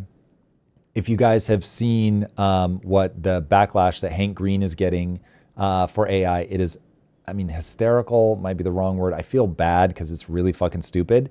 But he is very much captured by his audience. So he's on an apology tour. We'll see how badly that ends up hurting him. He's like, I love AI, but you're right. It's probably made me worse. It's like, get the fuck out of here. Like, AI is so profoundly useful. Now, if you use it like an asshole, then it is what it is. And I got some criticism. People were saying, hey, some of your scripts sound too AI-y. I wasn't like, oh my God, I can't believe I'm using AI. I was like, okay, shit, I got to get better at cleaning up any of that language. I just do not understand people that apologize for using AI. If you use it in any way other than to make you actually more capable, that's pretty fucking stupid. But, so I'm at this nexus. You've got video games, that community fucking hates it. Then you've got, I actually teach people how to use AI and have literally transformed the structure of a company through AI. And so I'm researching this Hank Green thing and I'm seeing how people are getting the shit kicked out of them. And then I have to break because I have a call to do with our developers. And I'm talking to our developers and they're walking me through something that they used AI to do. And I was like, holy shit. I can't believe AI can do that. It is fucking wild. When you're talking about code, AI is so good. You're taking coders who are like trying to do some insanely advanced thing that they're like, I don't know how to do this. And historically, I would have had to go find an expert in that thing, hire that expert, pay more money to get this thing done. And they were just like, I couldn't figure out how to do it. So I handed it off to Claude, bang, one shot, done, solution. I was like, holy shit. I was like, walk me through how the AI actually does it. And it's like, okay, it pulls it out into like this separate database. It writes a bunch of Python code and, does all the things and then re-uploads it back into our database. And I was like, it does that all itself autonomously? He's like, yes. He's like, you have to be very good at describing the outcome that you want. You oftentimes have to break it into steps. Like, okay, in this step, do this thing. But he was like, I don't actually have to know how to do the thing. I just have to know what it needs to do. And then it can do the thing. And I was like, holy shit. So anyway, you guys can sleep on AI if you want, man, but goddamn, it is incredible. It's incredible. It will abuse you. It will give you terrible answers. It will make you dumb if you let it. But God, if you learn how to use it, it is so powerful. Drew, it's really powerful. And people are they have such a weird emotional reaction to it. It's not going to replace your job. The person using it is going to replace your job because no way am I hiring somebody that doesn't know how to use AI. No way. No way. It's too powerful. It's too powerful. Even you use it for data analysis, things like that, suggestions to battle test your ideas. Rightly so. Yeah, man, it's wild. It's wild. It's nuts. It's nuts. I know we got some super chats. But yes, we do. First, I just found out Asmongold got banned from Twitch. Yep, again. I was super late. So apparently this is the clip that got him banned. Always, this is emotional blackmail, right? Well, you can't shoot these people. They have kids with them. Well, then don't bring your kids. If you don't want to get shot, then don't bring your fucking kids. It's Okay, stop. really First simple. of all, back it up a little bit. Even though this is just god awful, he also violates his own logic. What they're saying is, if you don't want to get shot, you should bring your kids because people are going to not shoot you because you have a kid. If you don't want your kid to get shot, don't bring your kid. That at least would have internal consistency. So even though he's trying to make an absolutely horrific point, he violates his own logic. Now, I will say that on a lot of things, I find him amusing. He pushes himself way out there. Anyway, we'll play the rest and then I'll give my diatribe about that. If you don't want to get shot, then don't bring your fucking kids. It's really simple. You mean you'd shoot adults and deport the kids, right? Well, I'd shoot whoever. Yeah, I'd shoot whoever. I mean, if it's kids, women, men, anybody, just shoot them. They're going to stop coming over.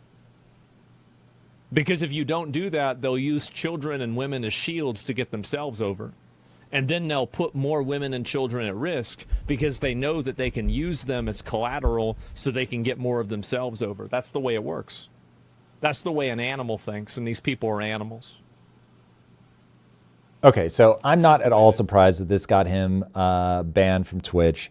Now, the thing that must be said is that Hassan says stuff that is just as bad, if not worse, certainly more aggressively, and doesn't get banned. So I think that there is a double standard going on Twitch that's absolutely ridiculous.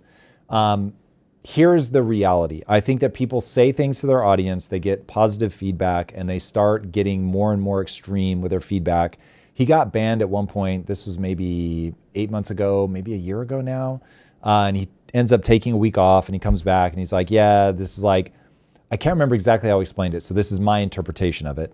But it went something like, my ideas like start getting really hardened. And then this makes me a version of myself that I don't like.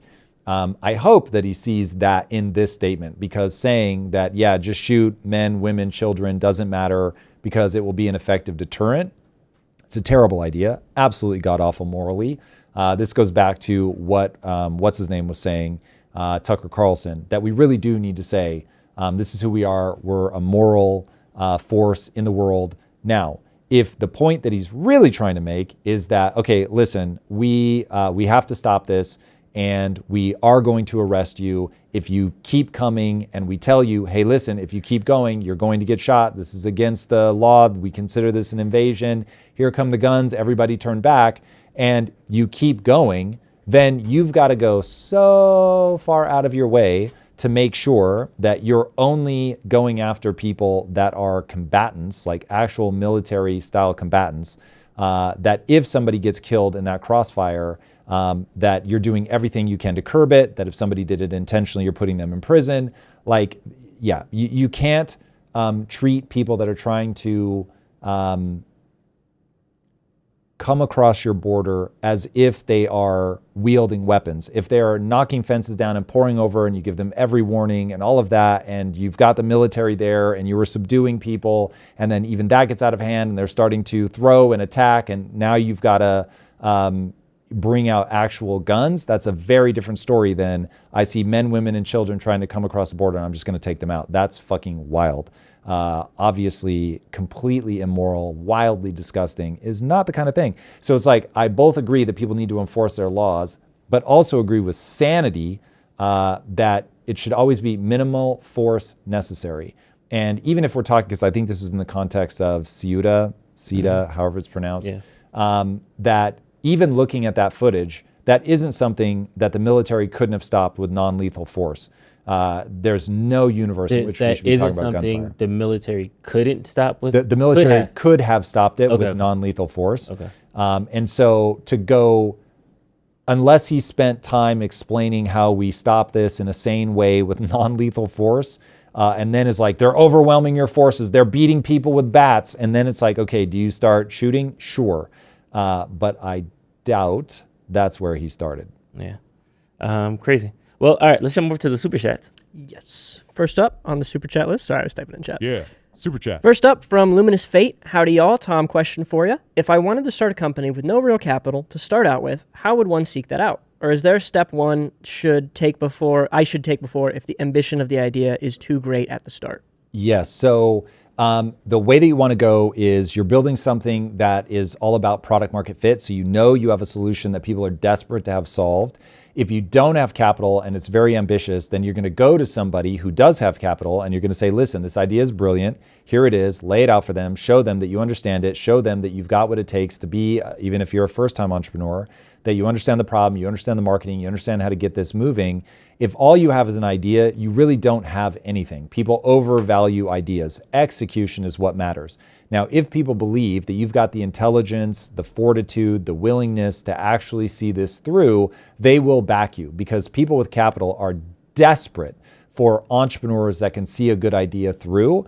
They are so hard to find. So if that's you, you're going to have a very easy time getting capital. If that's not you, it's going to seem next to impossible. Now, if you can't convince people to give you capital, then it's like, how do you bootstrap this to prove that there's demand? How do you solve some smaller piece of the problem and really get this moving? So to give you an idea, while this isn't no capital, Quest became profitable after spending only $10,000. Now, we had to make the bars by hand in a commercial kitchen that we were renting by the hour, so we couldn't do the equipment and all that stuff, but we could certainly find the supplies, the protein, do the recipes ourselves, mix all the ingredients, use rolling pins, like all that shit to make these bars ourselves. We could absolutely do that to prove out the idea, to get to profitability. Obviously, we couldn't pay ourselves, so that was taking out all of our own personal labor in the cost, but it showed us that there was really something there.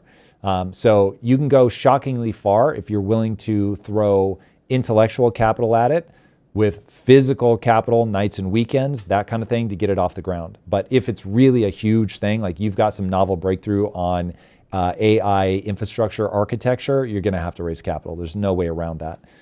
Even Elon Musk, if you were trying to do it, is going to raise capital. He's not going to fund it himself. So then you've got to be good at that second part of the game. Flo Fibonacci says, we've crossed into the uncanny valley where movements are no longer ideological, but psychological. Content is now secondary to the spiritual function they serve. Belief fuses with identity, and conviction hardens into doctrine. It's really interesting. It's maybe a little too poetic. I would encourage you. So if I have to sort of spin up my brain really hard to track what you're saying, I think people are going to have a hard time. Say it like you're saying it to a sixth grader, because I think you're right.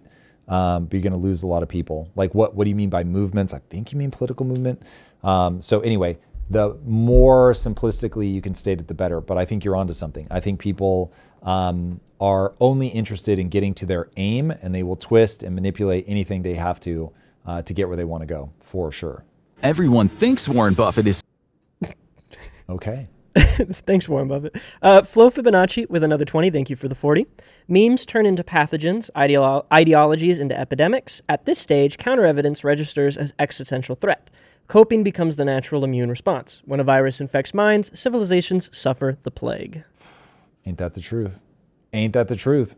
Yeah, so unfortunately, we are all products of our time. People get ideas in their head that grab them. They have a hard time thinking their way out of it. If they have not mapped out their own belief system, their own value structure, they're going to get trapped. Like even in game design, step number one is to write down what your design principles are. They can change over time, but if you don't know what they are, man, you are going to go in all directions. There's going to be no coherence, and that is where the vast, vast, vast majority of humanity lives. They just haven't articulated what principles they operate on. So they'll get ideologically captured, not realizing that they speak in bumper stickers precisely because they don't understand what's actually behind it. They don't seek out challenges and disconfirming evidence. They just want people to reinforce their vibes. Sad but true. Callie Ortega says, TD, what do you recommend for young men 20 to 23 who are not in college but want to excel at something? They are ranked gamers in Rust and Tarkov, but struggle to find their way. Any advice? Willing to organize a group for them. What's TD? Tom Drew. Oh, that's the thing. I didn't know. Nice. TD, I like that. So I'll give my take, and then we'll see what Drew has to say. So my thing is you have to know exactly where you're trying to end up. So if you want to be a professional gamer and that's going to be the angle, fantastic. State it. Be very clear about what you're trying to achieve. Figure out if somebody's done what you're trying to do. If they've done it well, then go audit what they did. It never maps directly because they probably did it in an era that you didn't.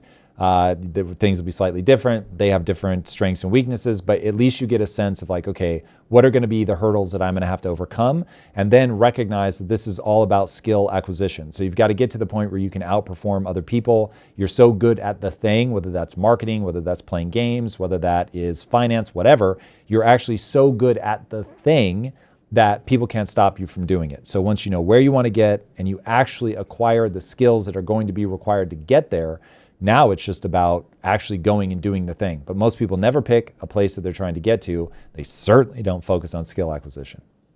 Yeah, I think he needs a North Star. I'm going to go a little bit more psychological, philosophical with it.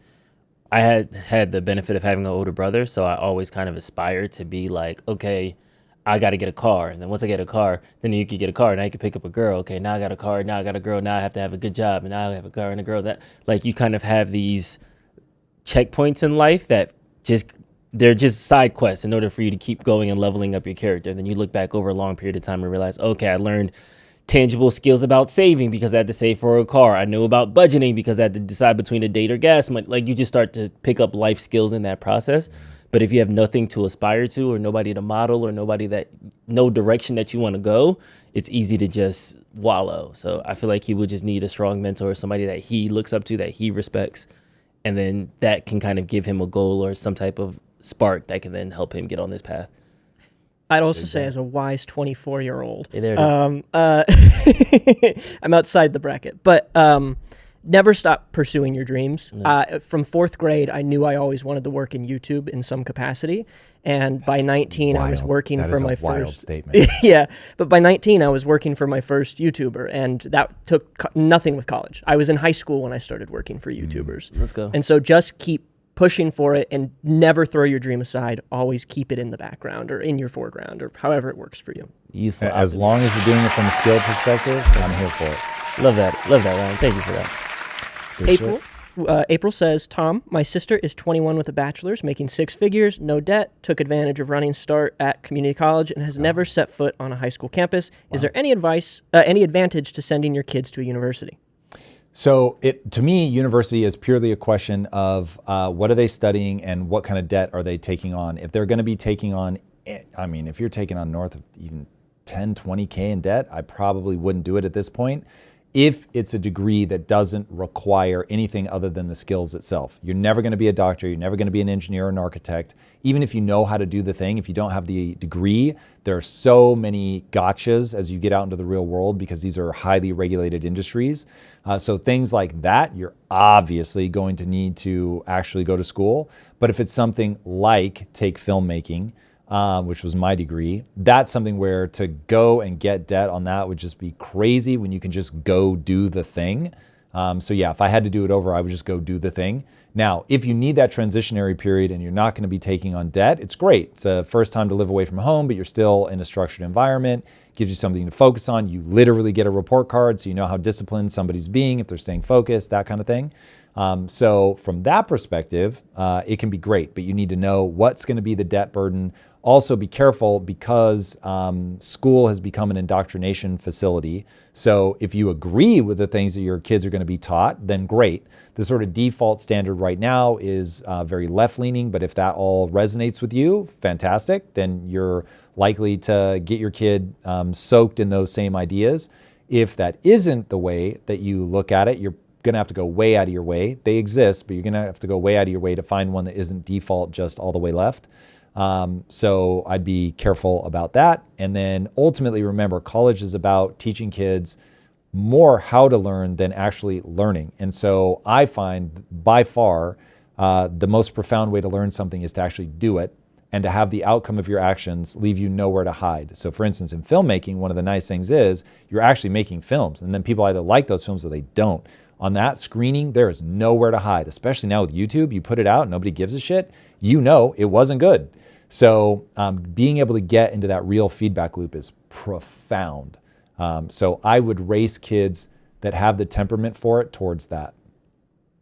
Chaos Ballad says, Tom, you've said you would suck as a politician or as someone who would rub shoulders with the elite. Why not find someone who you trust and can act as their North Star who can perform in that arena? Name your champion. That's interesting. That's far more interesting than me doing it myself. Now, I'm a money out of politics guy, so I don't love the idea of Peter Thielen. Grooming your own politician. But that's at least better. That speaks to something I could actually do. I'll be really honest. So the way that I plan to contribute is sort of very high level, twofold. One, I'll come on here, talk policy, talk ideology, play some small role in some number of people's sense-making apparatus. I think that's a very good use of my abilities and my interests. And then I really do want to build a game that kids will play, be drawn to, tell stories that kids will want to engage with, that communicate a very small set of ideas that can be summed up with what I call the only belief that matters. If you put time and energy into getting better, you'll get better. So I'm not here to tell you that you need to be left or right. I'm just here to tell you, listen, man, you can get better. Whatever it is you want to do with your life, I'm not going to tell you what you should want to do. I'm just going to tell you how to actually get there. And so that is like, I don't believe that people have a fate or a destiny or anything like that, but through how I was born, how I was raised, and the way that life has shaped me over time, I am now, at this point, I am uniquely obsessed and able to convey that idea. So those two things are like the sort of 1-2 punch on the idea side. And then on the thing that I might do that may end up actually having the biggest impact is helping entire generations of entrepreneurs learn how to be entrepreneurs. So that one feels very foundationally important. So anyway, that's the 1-2-3 punch in terms of what I think I will actually do. Because if you see me getting directly involved in politics, something has gone very wrong, because that is me doing something I absolutely fucking despise. And I'm suffering out of absolute necessity. So yeah, let's hope that we don't see me there. Philip Y. Anella says, converting a historic factory near booming Asheville, NC into a local hub, locals fear gentrification, but pure local stores fail. I want to cross-subsidize local essentials with high-margin tourism. How do I weigh this? That's really interesting. I would need to understand more about what problem you actually solve. So here's what ends up happening to entrepreneurs in the beginning is they go, I want to build this cool thing. So you've got this idea, I bet you've got a vision in your head about you're doing something so cool that tourists are coming in, and then it's like, well, I've sort of got them captive in this really cool space. And so now I'm going to be able to sell things, selling it at a better margin. It just becomes this attraction zone and people come in. That is the mistake many entrepreneurs make of build cool thing. Instead, ask yourself, what is the actual problem that you solve? People only pay for outcomes. So for instance, I'm making this up, but let's say that in your neighborhood, there is this desperate fear that parents have that there's nowhere cool for kids to go. And they lament that they don't have something like the shopping malls when they were a kid. And so they want a physical location that people can go where these kids can get together. They know it's a super safe space, and they're going to essentially send their kids to meet and mingle with each other, not be on their phones would probably be something pretty big to parents if you can solve that problem. Like, I could see that being a real problem. And so if you then go, I'm going to build that space because I recognize the problem. Now what you're marketing is, hey parents, I built a safe space where kids can get together, share physical space, get off of their phones, find good food or whatever, and you can just drop them off like your parents did to you in the 80s and 90s, and they're going to be taken care of and the kids are going to have a blast. Okay, that's problem solution marketing. If you find yourself talking features and benefits, we have this many stores, it's this location, it's centrally located, you've lost everybody. Nobody gives a shit about that. Talk about outcomes. People will pay for outcomes. Okay, if a parent is like, I essentially need free daycare, then this is what you're offering. And then you talk about that. Okay, follow up to that, right? Yeah. But certain like consumer products and things like that, it will then be the outcome of that solution. So kind of like the iPhone. Yeah, I'm selling you this identity of people with iPhones do these cool things versus like you can play the brilliance of the iPhone was 1,000 songs in your pocket. So it was, hey, you're fucking around on Napster. You're trying to download all this shit. You're fighting viruses. You don't want to fuck with CDs anymore, because it was a real transitional moment when that came out. And so the problem he solved was getting music is either expensive, physical, and so very limited, or just infested with viruses.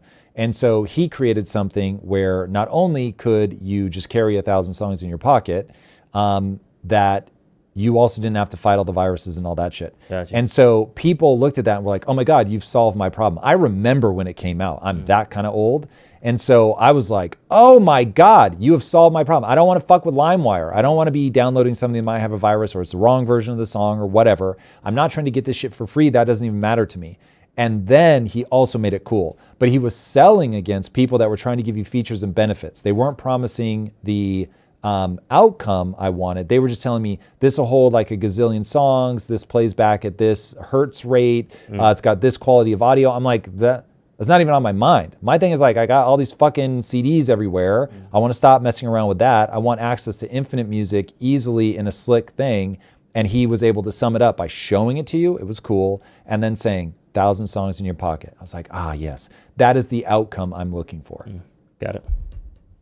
And the last super chat for now, that we have, Dev G says, I didn't hear Steve Keen explain why there was a permanent 30% inflation after COVID. I get that private credit can cause inflation, but doesn't that reverse when loans aren't paid when in recession, unless there are bailouts? No, so inflation doesn't reverse. This is without a crisis. So this is one of the terrifying things about inflation. This is why it is a one-way street unless something bad happens.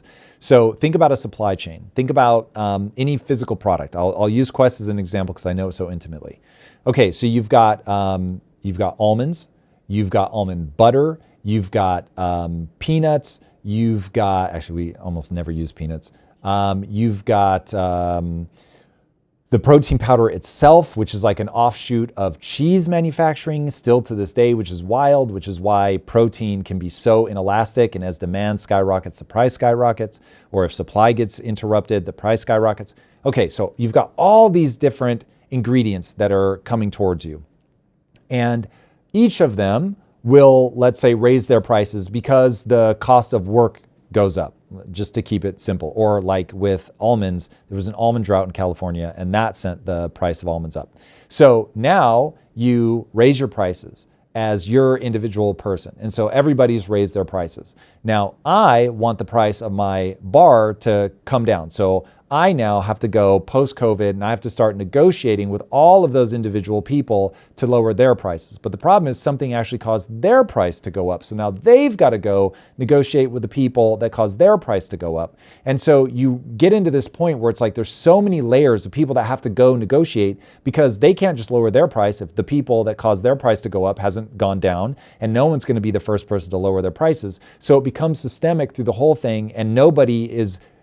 Not only are they not willing to lower their prices, they're not going to be able to lower their prices because they've got the same problem. So now if everybody is connected to 10 or 20 other people, or I mean, in Quest cases, way more than that.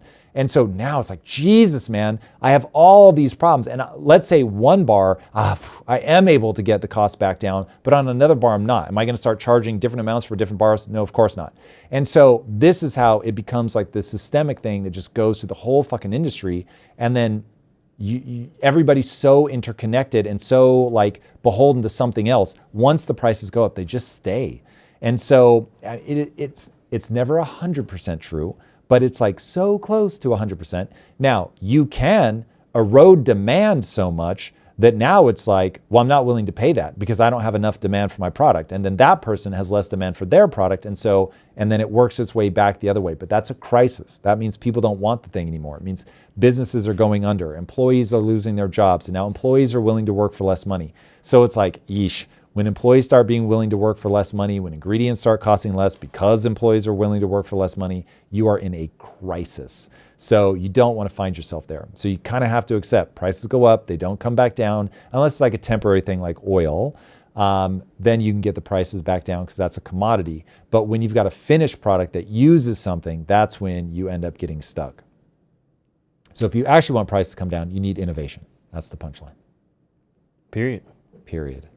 Let's go. I think that's it. We have any super chats? One more. All right, let's hit it. Last super chat comes from, once again, Dev G. Thank you for the 40 total. I just didn't get how Steve Keen said government printing didn't cause 30% inflation after COVID, but private credit expansion did. Oh, okay. Well, so I can explain. Here is Steve Keen's answer. I don't know that I'm fully on board with this. I'm going to speed run this. This is so complicated, so counterintuitive that most people miss it. Okay. The way that government debt works is it creates money.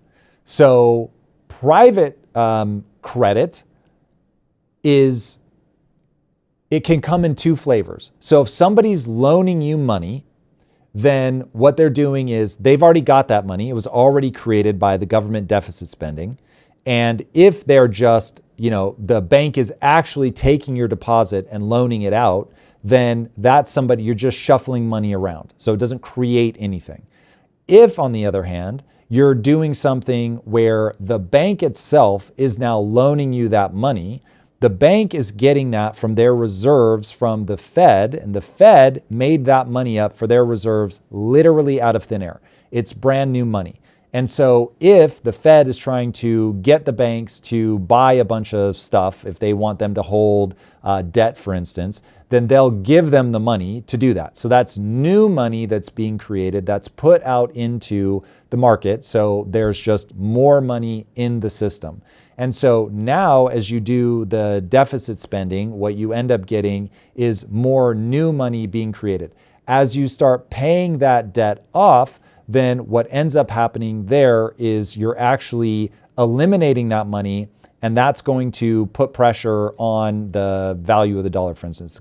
It's gonna make the dollar more expensive. It's gonna cause people to contract. So as you put money in, it's what people say they're doing when they lower interest rates, is they're trying to make money more accessible, basically. People are gonna go and borrow money because the rates are so low. But the ultimate way to get money into the system is to make it up out of thin air and just you put it into the market. Now, why would he say that it isn't inflationary? That's where he and I begin to diverge. So for me, the inflationary question comes down to, are you creating money at the same rate that you're creating things for people to buy? And he's saying basically those are moving in lockstep. So you have money coming into the system, but you have more things for those people to buy because the companies are getting the money that they need. It becomes stimulatory to the economy. And so they're employing more people. Those people have more money because they're making new things. And so they move in lockstep. Companies are thriving, making new things for people to buy. The people have more money to buy. It sort of keeps parity. And so we're able to keep that around the 2% mark. What happened in COVID is you damaged two things at once. And you gave people more money injected into the system directly for a way for the individual to spend it, not for the employer to build their business, to bring new employees in, to build new things, to create things that match the new money coming into the system. Because remember, it is a mismatch between products and services and the amount of money being spent. That's also important. So that mismatch is what creates inflation. I hate when I have to explain like the real thing. It's that mismatch. And so he's saying if you put the money into the system in the right way, which is what he's talking about from the Fed, the government deficit spends, the Fed pumps the money in to buy the debt. Okay. So that goes into companies hire, companies make new stuff. But what I'm saying, and I can't remember what he says about this, what I'm saying is the reason that you do get inflation from COVID is that what you do is you give the money directly to the person. They're now likely to go spend that money. So we have now additional money chasing goods. Now COVID reduced the number of goods. So you have more money actually being spent to buy things, not to build, not to hire employees, to buy things, going up against a time where we've disrupted the supply chain. So there's less stuff to buy, more money chasing less stuff, boom, 30% inflation. I can't remember what his take is specifically on that. I have to imagine that he will say, yes, in that exact scenario, you're going to end up with that. But I can't. Did I ask him that during the interview? I can't remember. Fuck. You guys will have to watch it. Yay! Nice promo for the interview, which we have coming up. But anyway, those are the physics. Oh, perfect. Go watch it. It's live right now. So those are the physics of the situation, and that certainly is his take on why deficits and private credit are good, because they will end up creating jobs and new things to buy. And so the money balances out, period. All right. There we have it. No more, right? No more super chats. Yeah, Perfect. sorry. All right. I didn't see you pointing at me. The next AI masterclass is on its way. We just had one. It was awesome, very productive. A lot of people learned a lot of things about how to use AI. Remember, I'm using AI all the time. So this is something I know intimately. I know where it breaks. I know where it's real. I know where it's hype. I know where you can deploy it. These things are free. And the next one is coming up Thursday, September 10th. I cannot believe we're already talking about September, but there it is. All right, 1 p.m. Pacific time. All right, guys, thank you as always for joining us. Have a wonderful weekend, and we will see you Monday. Until then, my friends, be legendary. Take care. Peace.